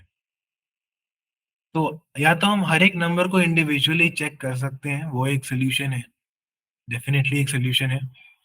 या फिर हम लोग कुछ ऐसा मेथड लगा सकते हैं कि एक नंबर की प्राइम है या नहीं चेक करने से ज्यादा उसका टाइम और स्पेस कॉम्प्लेक्सिटी है, लेकिन सब चेक करने से कम है। तो इसी जगह पे हमारा काम आता है प्राइम सीव। ये एक छन्नी की तरह काम करेगा। अभी हम देखेंगे काम करता कैसे है। प्राइम नंबर्स ऊपर बच जाएंगे, बाकी नंबर्स नीचे गिर जाएंगे। ठीक है, जैसे सीव का मतलब छन्नी होता है, तो ये छन्नी की तरह ही काम करेगा आपकी। तो देख लेते हैं, मानते हैं 1 से लेके 30 तक, ठीक है, इतना हम लोग कर लेते हैं क्योंकि 100 तक बनाने में दिक्कत हो जाएगी। 1 से लेके 30 तक हम लोग देखते हैं ये कॉन्सेप्ट थियोरेटिकली कैसे काम करता है, फिर इसका कोड देख लेंगे।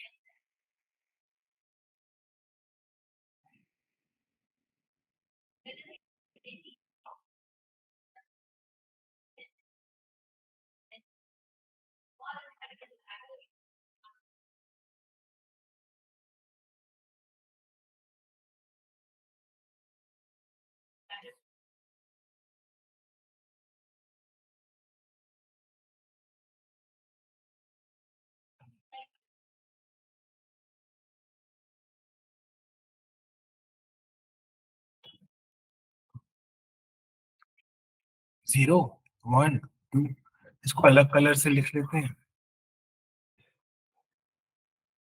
ये हमारा एक एरे है, ठीक है, मैंने बनाया इसको 2D एरे के स्टाइल में, मैट्रिक्स के। हाँ, इसमें प्राइम नंबर्स कौन से हैं ये पता करते हैं। तो मैंने बनाया 2D एरे के तरीके से जिससे कि ड्राइंग करना आसान हो जाए, पर ये 1D एरे है, ठीक है। तो ये जो इंडेक्सेस हैं ये एक तरफ से दूसरी तरफ तक है, स्ट्रेट लाइन के अंदर।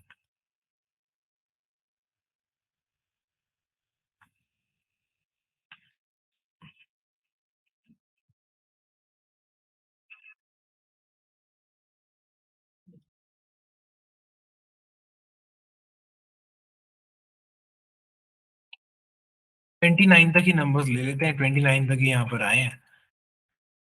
1 से लेके 29 तक रेंज में कितने प्राइम नंबर्स हैं ये फाइंड आउट करना है। तो आपका जीरो तो प्राइम नंबर होता ही नहीं है, इस इंडेक्स पे आप लिख दो -1, ठीक है। 1, 1 आपका प्राइम नंबर होता ही नहीं है, यहाँ भी लिख दो -1। अब यहाँ से चलाना शुरू करेंगे अपने एरे को, और यहाँ इसके इसकी पूरी टेबल में जितने भी नंबर्स आते हैं सारे काट देंगे, क्योंकि किसी भी प्राइम नंबर मतलब उसके फैक्टर्स हो गए ना आगे वालों के, देखो 2 में हमारा हमारा -1 नहीं लिखा हुआ, तो 2 एक प्राइम नंबर है। अब 2 की टेबल में जितने भी नंबर्स आते हैं वो तो प्राइम नहीं हो सकते, तो 2 की टेबल चलाओ, सारे नंबर जो 2 की टेबल में आते हैं वहां पे -1 लिख दो। मैं सिर्फ कट करके दिखा रहा हूँ, इसका मतलब -1 लिख दिया हमने, पॉसिबिलिटी नहीं है, ठीक है। आगे आओ, ये नंबर कटा हुआ नहीं है तो ये प्राइम है। अब 3 की टेबल में जितने नंबर्स आते हैं सबको काट दो,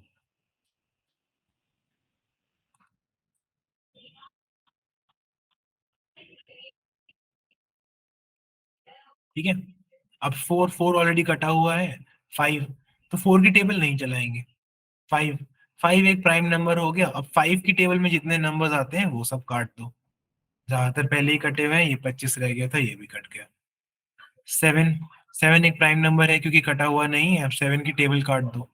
7, 14, 21, 28 सब कटे ही हुए हैं, कुछ नहीं हुआ।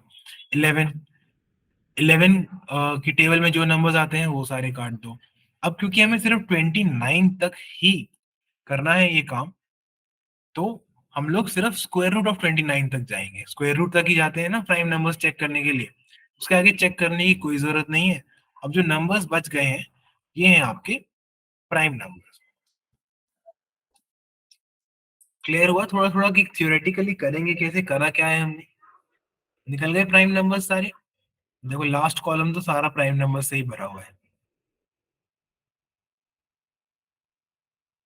क्लियर हो गया सबको? यस, ठीक है। तो अब इसका कोड लिख के देख लेते हैं। हाँ सुभ्रांशु बोलो। सर ये मतलब कितने कॉम्प्लेक्सिटी में होगा? इसकी टाइम कॉम्प्लेक्सिटी अभी मैं आपको कैलकुलेट करके बताऊंगा कोड लिखने के बाद, ठीक है। इसकी amortise time complexity O of n मानते हैं वैसे।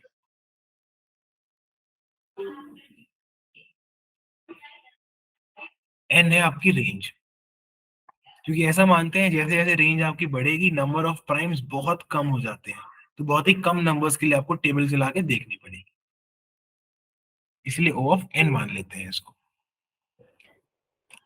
चलो इसका कोड लिख के देखते हैं।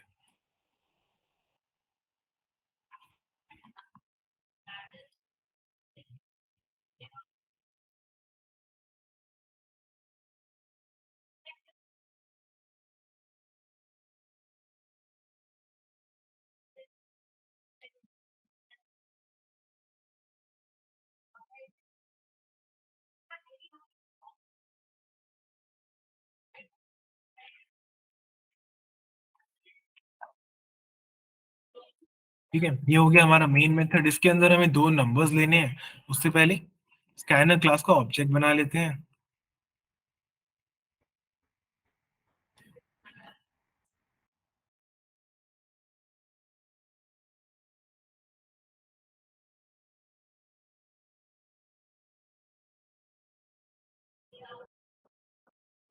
ठीक है, अब दोनों नंबर्स ले लेते हैं जो कि हमारी रेंज होगी। मतलब एक नंबर ले लेते हैं एंडिंग रेंज, स्टार्टिंग तो 1 से ही करेंगे हम।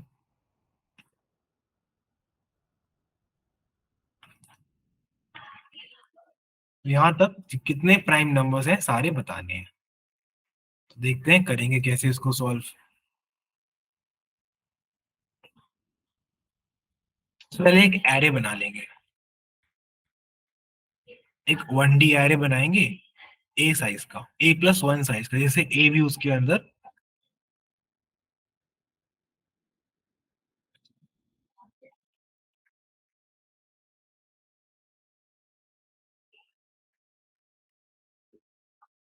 ठीक है, अब जावा में कर रहे हैं तो सारे नंबर्स इनिशियली जीरो होंगे, सेट जीरो सेट होंगे। तो -1 कर लेते हैं उन नंबर्स को जो प्राइम नहीं है, हमें पता है स्टार्टिंग वाले।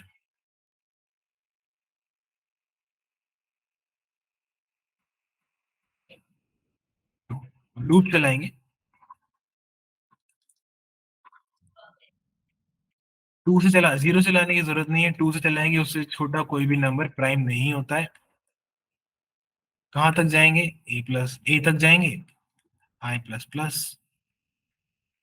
अब इसके अंदर हमें क्या करना है, अगर एरे में आयत इंडेक्स में 0 लिखा है मतलब वो प्राइम नंबर है, उसको पहले तो प्रिंट कर दो।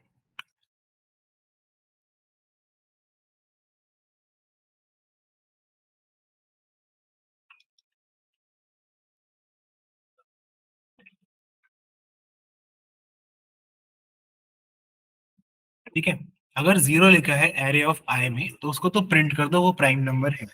और क्या करना है, साथ में उसकी टेबल में आने वाले सभी नंबर्स को -1 लिख देना है। ठीक है, उसकी टेबल में जितने नंबर्स आते हैं टेबल चला के सारे नंबर्स को -1 लिख देंगे।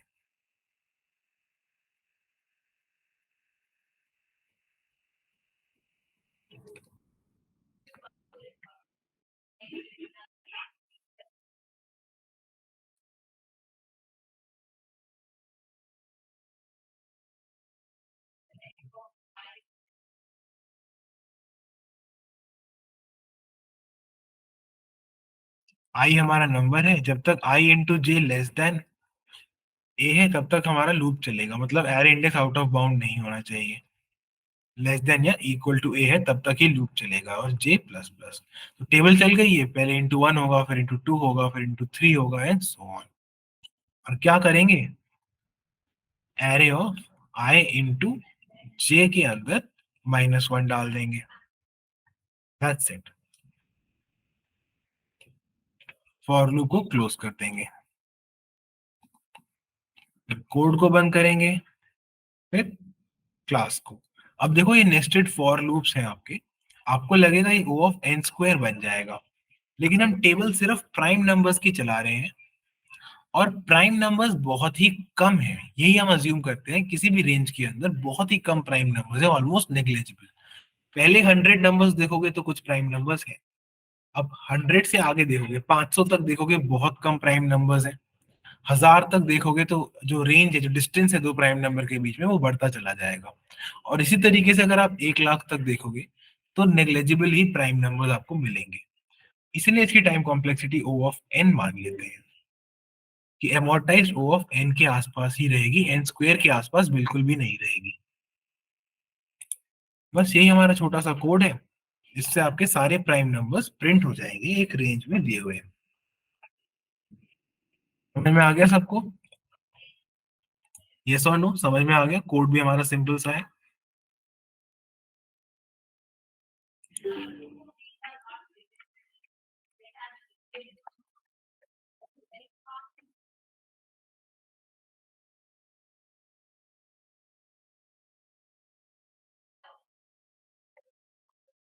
सर A+1 किट क्यू क्या राजन, a+1 कर लिया? क्यों लिया? ओके, a+1 क्यों लिया? हमने यहाँ पे a+1 इसलिए लिया क्योंकि हमें जो, और यहाँ पर भी लिया क्यों, क्योंकि 0 से लेके अगर हमें 10 तक सारे नंबर्स बताने हैं जो प्राइम है, तो एरे के अंदर जिससे हम 10 को एक्सेस कर सकें, 10 इंडेक्स को, 0 1 2 3 4 5 6 7 8 9 10, 11 साइज का एरे बनाना पड़ेगा जिससे 10th पोजीशन को भी, 10th इंडेक्स को भी हम एक्सेस कर सकें। इसलिए हर जगह a+1 लिया है। समझ में आया राजन? ओके, ठीक है, वेरी गुड। और बाकी सबको समझ में आया? Prime sieve? Yes, very good Madhusudan, very good Saurabh, Shivani very good, okay Subhranshu very good, Harsh good.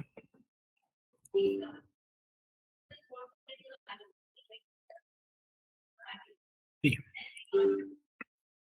तो आगे बढ़ते हैं, कुछ और क्वेश्चंस देखते हैं।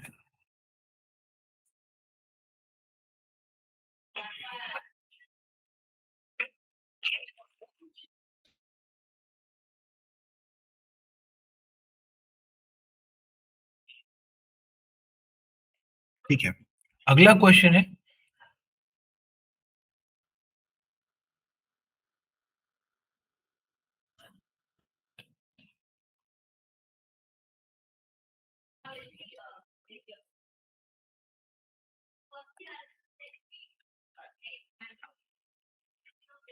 Give prime factorization of a number. क्या करना है आपको? पूरी प्राइम फैक्टराइजेशन प्रिंट करनी है एक गिवन नंबर की। अच्छा, इससे पहले मेरे को एक बात बताओ, आज इतनी अटेंडेंस लो क्यों है? किसी को आइडिया?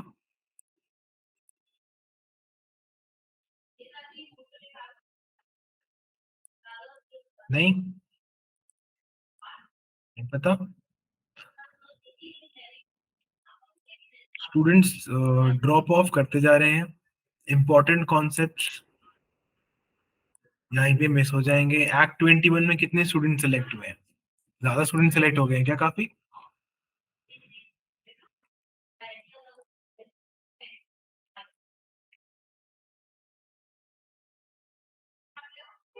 ओके, ठीक है, तो बाकी सब लोग आई होप रिकॉर्डिंग्स देख लेंगे। अभी हम लोग आगे बढ़ते हैं। अच्छा, बहुत बच्चों के पास मेल आई, चलो ठीक है, वेरी गुड। तो give prime factorization of a number. कैसे देंगे पूरी प्राइम फैक्टराइजेशन? प्राइम फैक्टराइजेशन होता क्या है पहले वो देख लेते हैं। जैसे 28 है, ठीक है, 2 × 2 × 7, ये है 28 की प्राइम फैक्टराइजेशन। ठीक है, 2 इसमें 2 बार आता है, 7 एक बार आता है, इसी को प्राइम फैक्टराइजेशन कहते हैं। 2 और 7 देंगे तो ये प्राइम फैक्टराइजेशन नहीं है 28 की, ये 14 की प्राइम फैक्टराइजेशन है, 2 × 7। तो आपको हर नंबर जितनी भी बार आता है उतनी ही बार प्रिंट कराना होगा इसमें, ऐसे नहीं है कि कम बार प्रिंट करा के चल जाएगा। तो कैसे देंगे प्राइम फैक्टराइजेशन एक नंबर की, कैसे बताएंगे?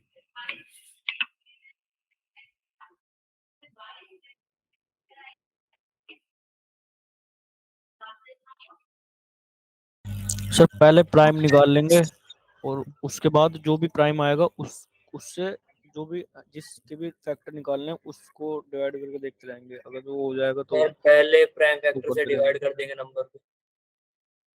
ठीक है, ओके मधुसूदन, सही सही है। मतलब आप क्या कह रहे हो, पहले 0 से लेके 28 तक सारे प्राइम नंबर प्राइम सीव से निकाल लिए, उसके बाद हर एक प्राइम से डिवाइड करके चेक कर लिया, ऐसे? Yes sir. ठीक है, ये भी एक तरीका है, गुड। सर पहले नंबर को ही डिवाइड कर लेंगे सर 2 से, उसके हाँ आगे सर, का जो पहला प्राइम नंबर मिलेगा उसी से डिवाइड कर लेंगे ना।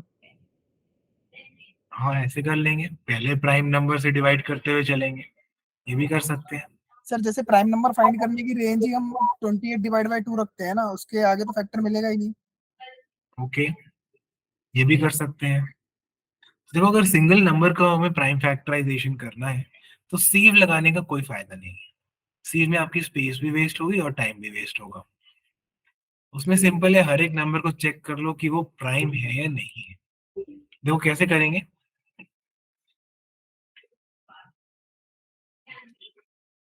प्रॉपर कोड लिख लेते हैं इसका, और कोड लिखने के साथ साथ मैं आपको अप्रोच भी समझाता जाऊंगा। ठीक है, ज्यादा मुश्किल अप्रोच नहीं है, समझ आ जाएगी।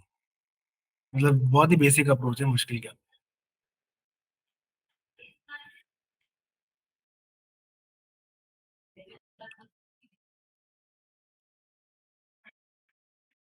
अगर आपको मल्टीपल नंबर्स का प्राइम फैक्टराइजेशन करना होता तो फिर वो ठीक था कि आपने एक सीव बना लिया और उस हिसाब से कर लिया।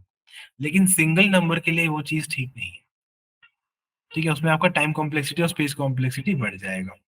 तो आपको क्या करना है, आपको सिंपली एक फॉर लूप लगाना है।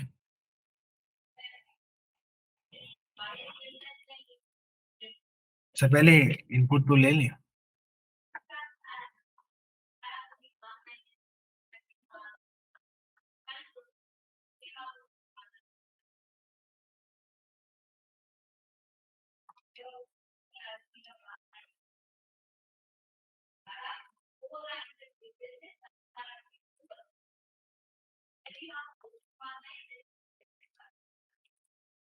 ठीक है, तो हमने इनपुट ले लिया ए।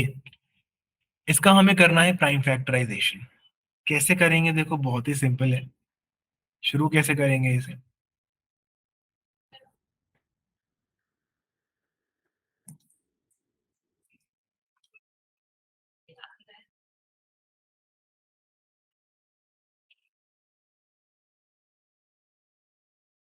पीछे का लॉजिक जब हम देखेंगे तो आपको समझ में आएगा कि ऐसा करने से आंसर हमारा क्यों आ जा रहा है। हर नंबर चेक करेंगे।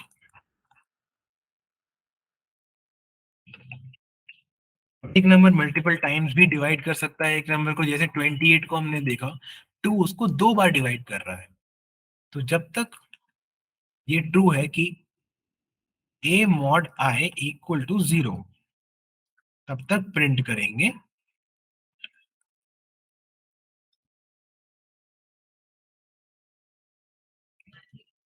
i को। ठीक है, और a को a डिवाइडेड बाय i कर देंगे। बस बंद कर देंगे इसको, फंक्शन बंद और क्लास बंद। इससे प्राइम फैक्टराइजेशन हो जाएगा। कैसे, ना हमें चेक करना पड़ा कि नंबर प्राइम है या नहीं है, ये भी चेक नहीं करना पड़ा। ये कैसे हो गया,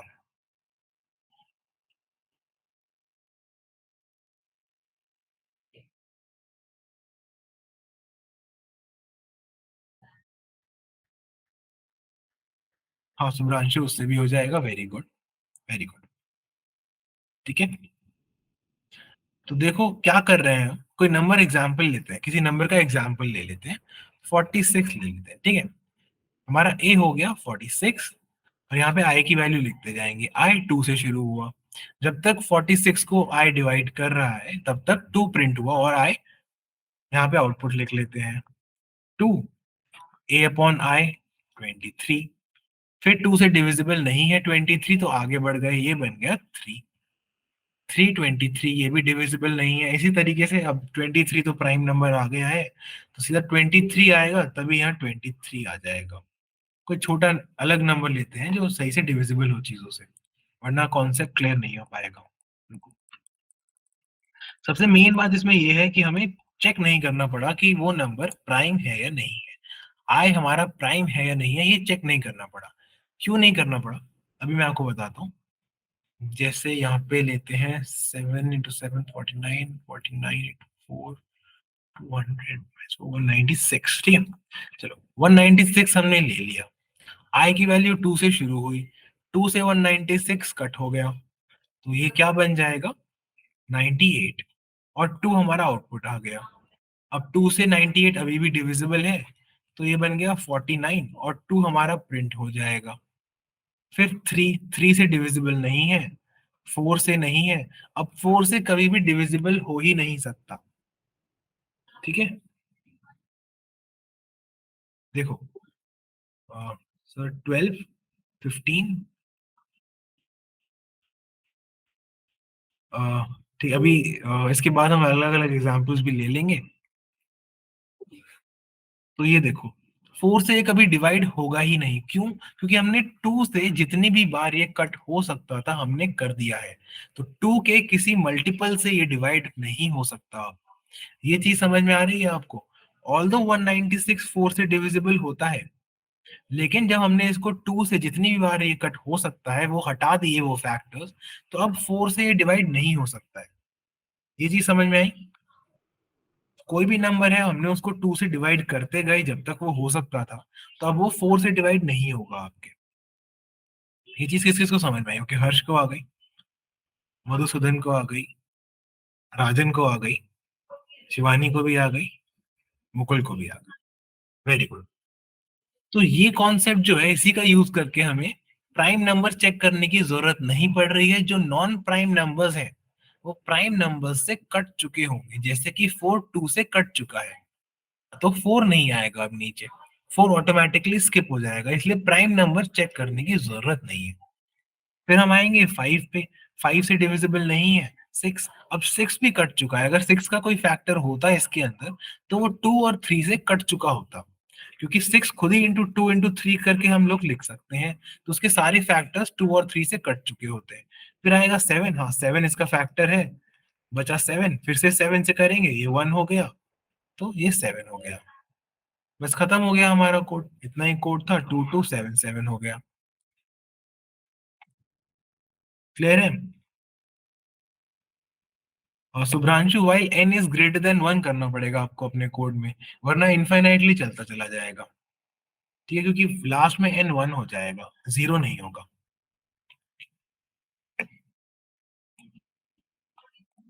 वेरी गुड हर्ष, यही हमारा लॉजिक है। ठीक है, तो बस इतना सा ही हमारा कोड है, और इसकी टाइम कॉम्प्लेक्सिटी बता दो फिर जल्दी से।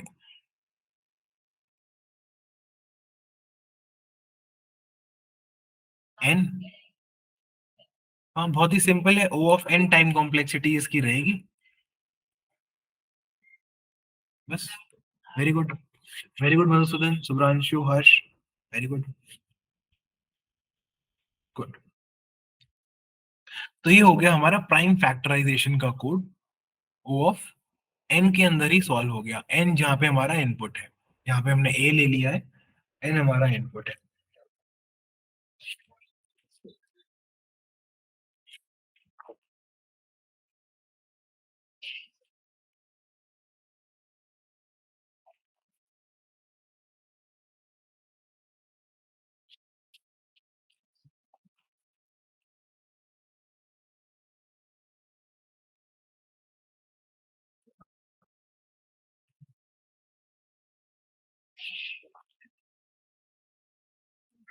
ठीक है, अगला क्वेश्चन है, हमें मल्टीपल नंबर्स के लिए प्राइम फैक्टराइजेशन करनी है।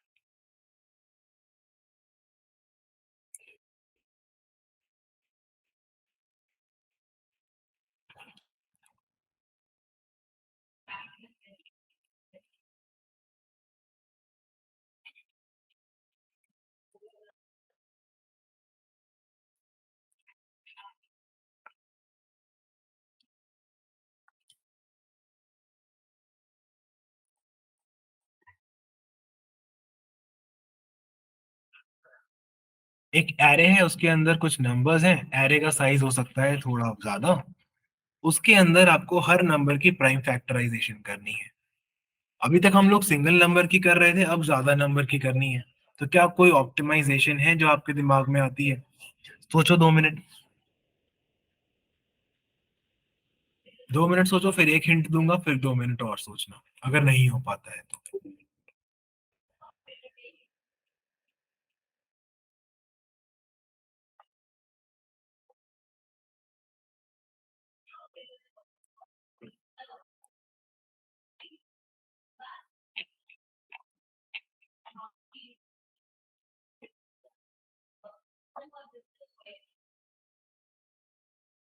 पी कौन है?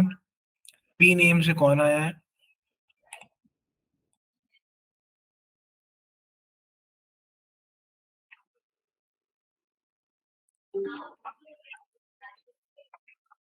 सब लोग सोचो जरा 2 मिनट, ठीक है? मेरे को बताओ कि कुछ आइडिया आता है आपके माइंड में कि नहीं आता है इसके रिलेटेड?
ओके, देखो इसको कैसे सॉल्व करेंगे, क्योंकि अब हमारे पास ज्यादा नंबर्स हैं जिनको प्राइम फैक्टराइजेशन करना है, तो एक एक करके करने से ज्यादा ऑप्टिमाइज तरीका हमें लगाना पड़ेगा।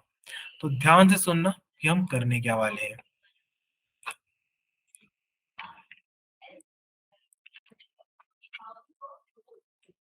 ठीक है, तो ध्यान से सुनो हम लोग क्या करने वाले हैं। हम लोग बनाने वाले हैं SPF, ठीक है? SPF बनाने वाले हैं प्राइम सीव को यूज करके। कैसे बनाते हैं देखते हैं।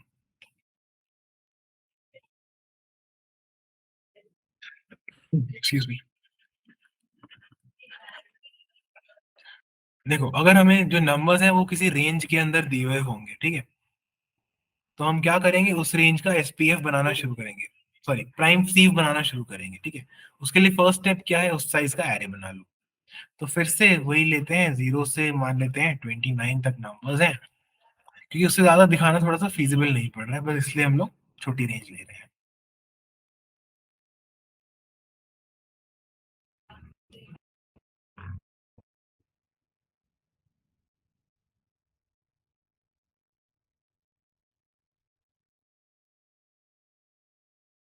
इस बार शायद से थोड़ा ज्यादा नंबर्स फिट आ जाएंगे, देख लेते हैं। जितने आ जाएंगे उतने साइज का बना लेंगे।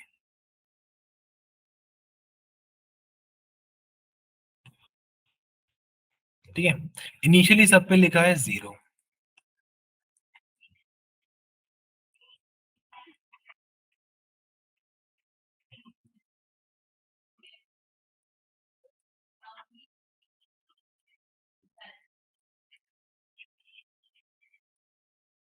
अब देखो ध्यान से एक चीज हम लोग कलर कोड कर देते हैं। ब्लू से हम लोग लिख रहे हैं वैल्यू, जो कि उस सेल के अंदर वैल्यू है, और ग्रीन से हम लोग लिखेंगे इंडिसेस, ठीक है, इंडेक्स, हर एक का इंडेक्स लिख लेते हैं।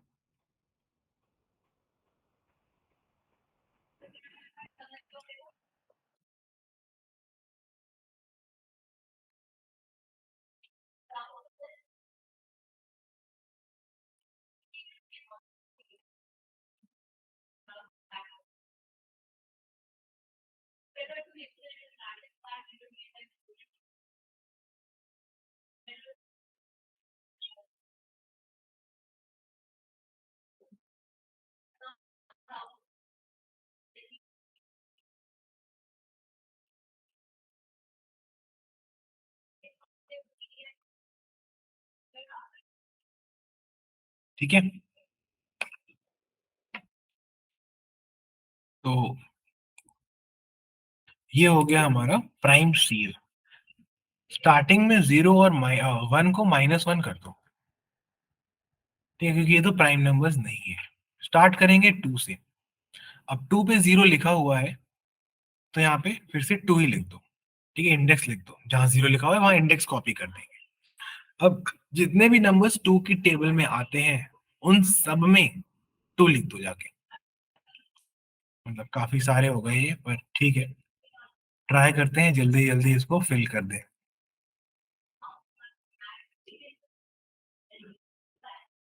2022 24 नहीं so 29 sorry 24 26 8 30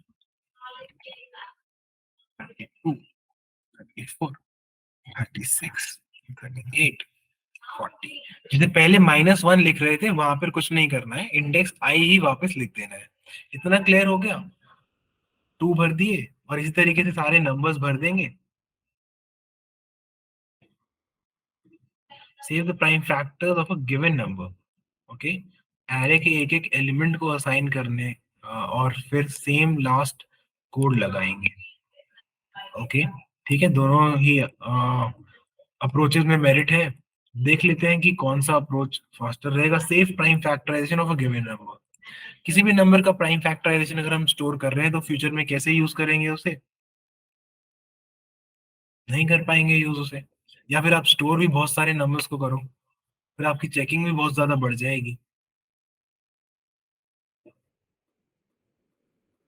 फिर एरे के एक एक एलिमेंट को असाइन करेंगे। हाँ राजन, एक तो वो तरीका है ही, जो लास्ट तरीका था एक एक एलिमेंट की प्राइम फैक्टराइजेशन निकाल लो, वो तो सिंपल सा तरीका है ही। हम लोग सोच रहे हैं थोड़ा सा ऑप्टिमाइज इसको एक्स्ट्रा कर दें। तो ध्यान से देखो क्या कर रहे हैं, ये चीज समझ में आई सबको? अभी मैंने क्या किया, जहाँ पे 0 2 की टेबल में जो नंबर थे वहां 2 लिख दिया है, ठीक है, जहाँ 0 लिखा हुआ था वहां 2 लिख दिया है। अब हम 3 में आ गए। अब 3 पे 0 लिखा है, जहाँ 0 लिखा है वहां पे इंडेक्स लिख दो। अब 3 की टेबल में जो जितने भी नंबर्स हैं जहाँ 0 लिखा है वहां 3 लिखेंगे। 3 6 6 में ऑलरेडी 2 लिखा है, कुछ नहीं लिखेंगे। 9 में 0 लिखा है, 3 लिखेंगे। 12 15 18 21 24 27 30 33 36 39, ठीक है। तो जहां पे 0 लिखा है सिर्फ हम वहीं पे चेंजेस हम लोग करेंगे, अदरवाइज हम लोग चेंजेस नहीं करेंगे।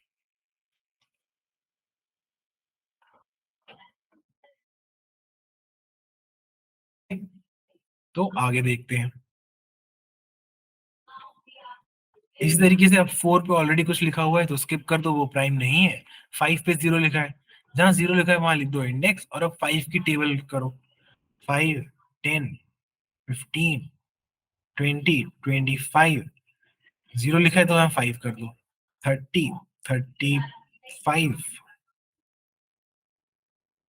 40 हो गया। 6 पे आओ, 6 पे ऑलरेडी 2 लिखा हुआ है। 7 पे आ जाओ, 7 14 21 28 35 एंड फिर खत्म हो गया। तो बस यहीं तक चेक करना है। अब जहां भी 0 लिखा है वहां पे इंडेक्स लिख दो जल्दी से।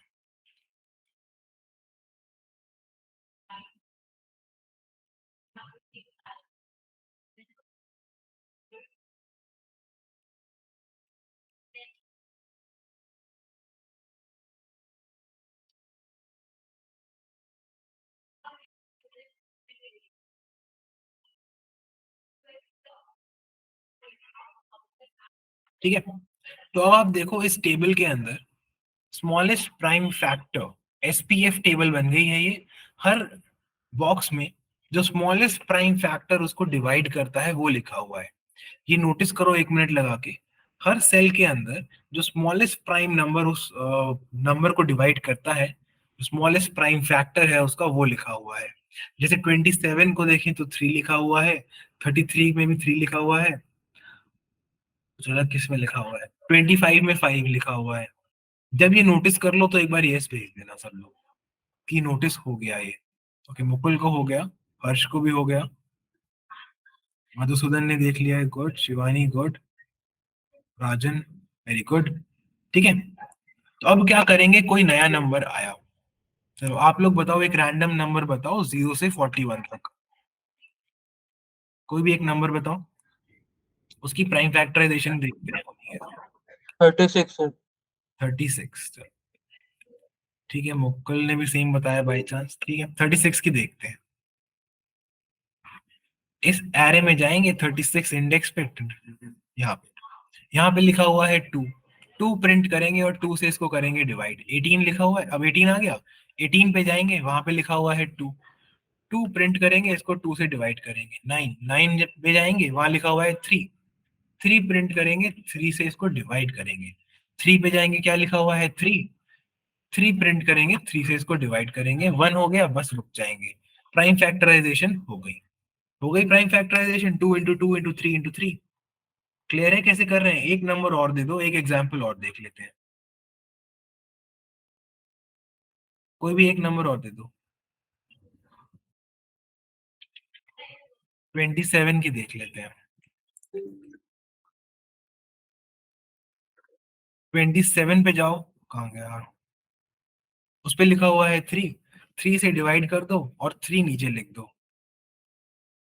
9 पे जाओ, 3 लिखा हुआ है, 3 नीचे लिख दो, 3 से डिवाइड कर दो। 3 पे जाओ, 3 लिखा हुआ है, 3 नीचे लिख दो और 3 से डिवाइड कर दो, 1 आ गया, तो आपकी प्राइम फैक्टराइजेशन हो गई 3 इंटू 3 इंटू 3। ठीक है, अगर अब ज्यादा नंबर्स होंगे तो यही आपका मोस्ट ऑप्टिमल तरीका बनता है, लेकिन इसमें देख लेना नंबर की रेंज क्या है। अगर इंट मैक्स तक आपके नंबर्स हैं, फिर आपकी रेंज सही नहीं बैठेगी, इतना लंबा एरे आप नहीं बना पाओगे, फिर इंडिविजुअल एलिमेंट ले लेके ही करना पड़ेगा। अगर 1000 या 5000 तक भी रेंज है, 5000 तक रेंज है, तो आप इसको यूज कर सकते हो, लेकिन अगर नंबर मतलब कंस्ट्रेंट्स में रेंज इंट मैक्स तक है, फिर आप इसको यूज नहीं कर सकते, इतना बड़ा एरे बनाते ही आपका एमएलई पक्का आ जाएगा। क्लियर हुआ? ज्यादा से ज्यादा 10,000 से ऊपर ये तरीका मत यूज करना, फिर आप इंडिविजुअली ही यूज कर सकते हो। ठीक है, एसपीएफ कैसे बनाते हैं समझ में आ गया? बन जाएगा, ट्राई करना एक बार, बनेगा। Very good. ठीक है, तो बस यही कुछ अलग अलग मैथ्स के तरीके थे। तो मैथ्स के क्वेश्चंस में एक चीज याद रखना, अगर किसी क्वेश्चन में मैथ्स लगनी हो, अगर आप लीड कोड या कोड शेफ के कॉन्टेस्ट में पार्ट लेते हो, कम से कम एक क्वेश्चन मैथ्स का आता है। कोड शेफ में 4th क्वेश्चन या 5th क्वेश्चन, इन दोनों में से एक क्वेश्चन हमेशा मैथ्स का ही होता है, या तो 4th आएगा या तो 5th आएगा। उसको करने का कोई भी कोडिंग का तरीका नहीं होता, कोई भी डेटा स्ट्रक्चर आपको ऑप्टिमाइज्ड सॉल्यूशन नहीं दे पाएगा apart from using mathematics. Maths के ही फॉर्मूले यूज करने पड़ेंगे, मैथ्स की नॉलेज यूज करनी पड़ेगी। ज्यादातर क्या क्या यूज करना पड़ता है मैं आपको बता देता हूँ। प्राइम नंबर्स बहुत मेजर फैक्टर है, जॉर यूज करना पड़ सकता है आपको, और इसके अलावा एचसीएफ एलसीएम यूज करना पड़ सकता है, परम्यूटेशन कॉम्बिनेशन यूज करनी पड़ सकती है। ये चीजें थोड़ी ज्यादा इंपॉर्टेंट और ज्यादा आती हैं कोडिंग कॉन्टेस्ट के अंदर, जो कि थोड़े अच्छे लेवल के होते हैं। तो अगर आप चाहते हो कि वो वाली चीजें भी आपकी इजीली क्रॉस हो जाए, तो कहीं से भी थोड़ा सा रिवाइज कर लो। अगर एनसीईआरटी से पढ़ा है तो वहीं से रिवाइज कर लो, एक दिन में हो जाएंगे, 4 ही चैप्टर हैं, शायद से आधे दिन में ही हो जाएंगे, इतनी डीप में करने भी नहीं है रिवाइज, ऊपर ऊपर से देखना है, असली में कैलकुलेट नहीं करना है आपको, सिर्फ समझ में आना चाहिए कॉन्सेप्ट क्या है और लगाना क्या है, कैलकुलेट तो आपको कंप्यूटर करके दे देगा। ठीक है, तो प्राइम नंबर से कुछ बहुत ही इंटरेस्टिंग चीजें आज हमने देखी हैं। 2 मिनट आप लोग रुको, एक पोल मैं लॉन्च कर देता हूँ, उस पोल पे वोट कर दो फटाफट।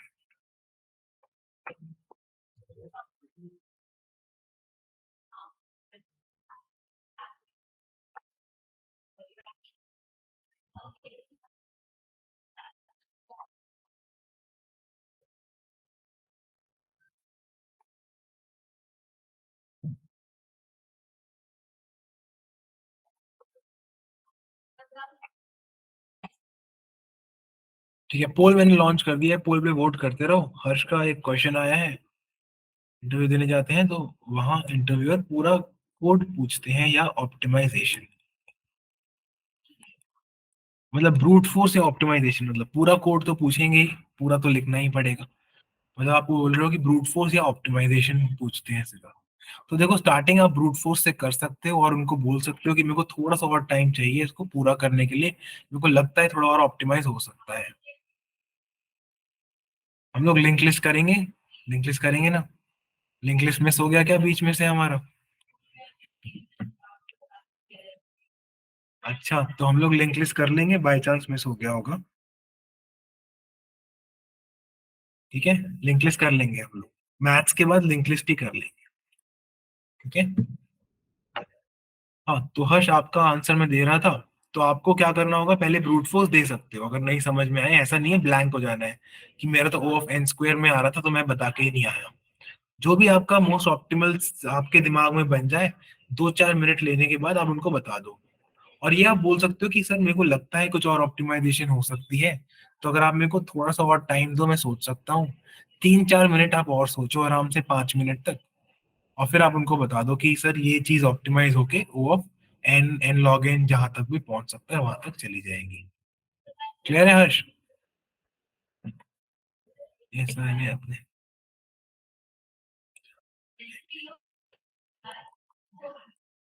एचआर तो आपसे कोड पूछेगा ही नहीं, एचआर को कोड कैसे समझ में आएगा आपका? एचआर तो आपसे अलग अलग से सवाल पूछता है।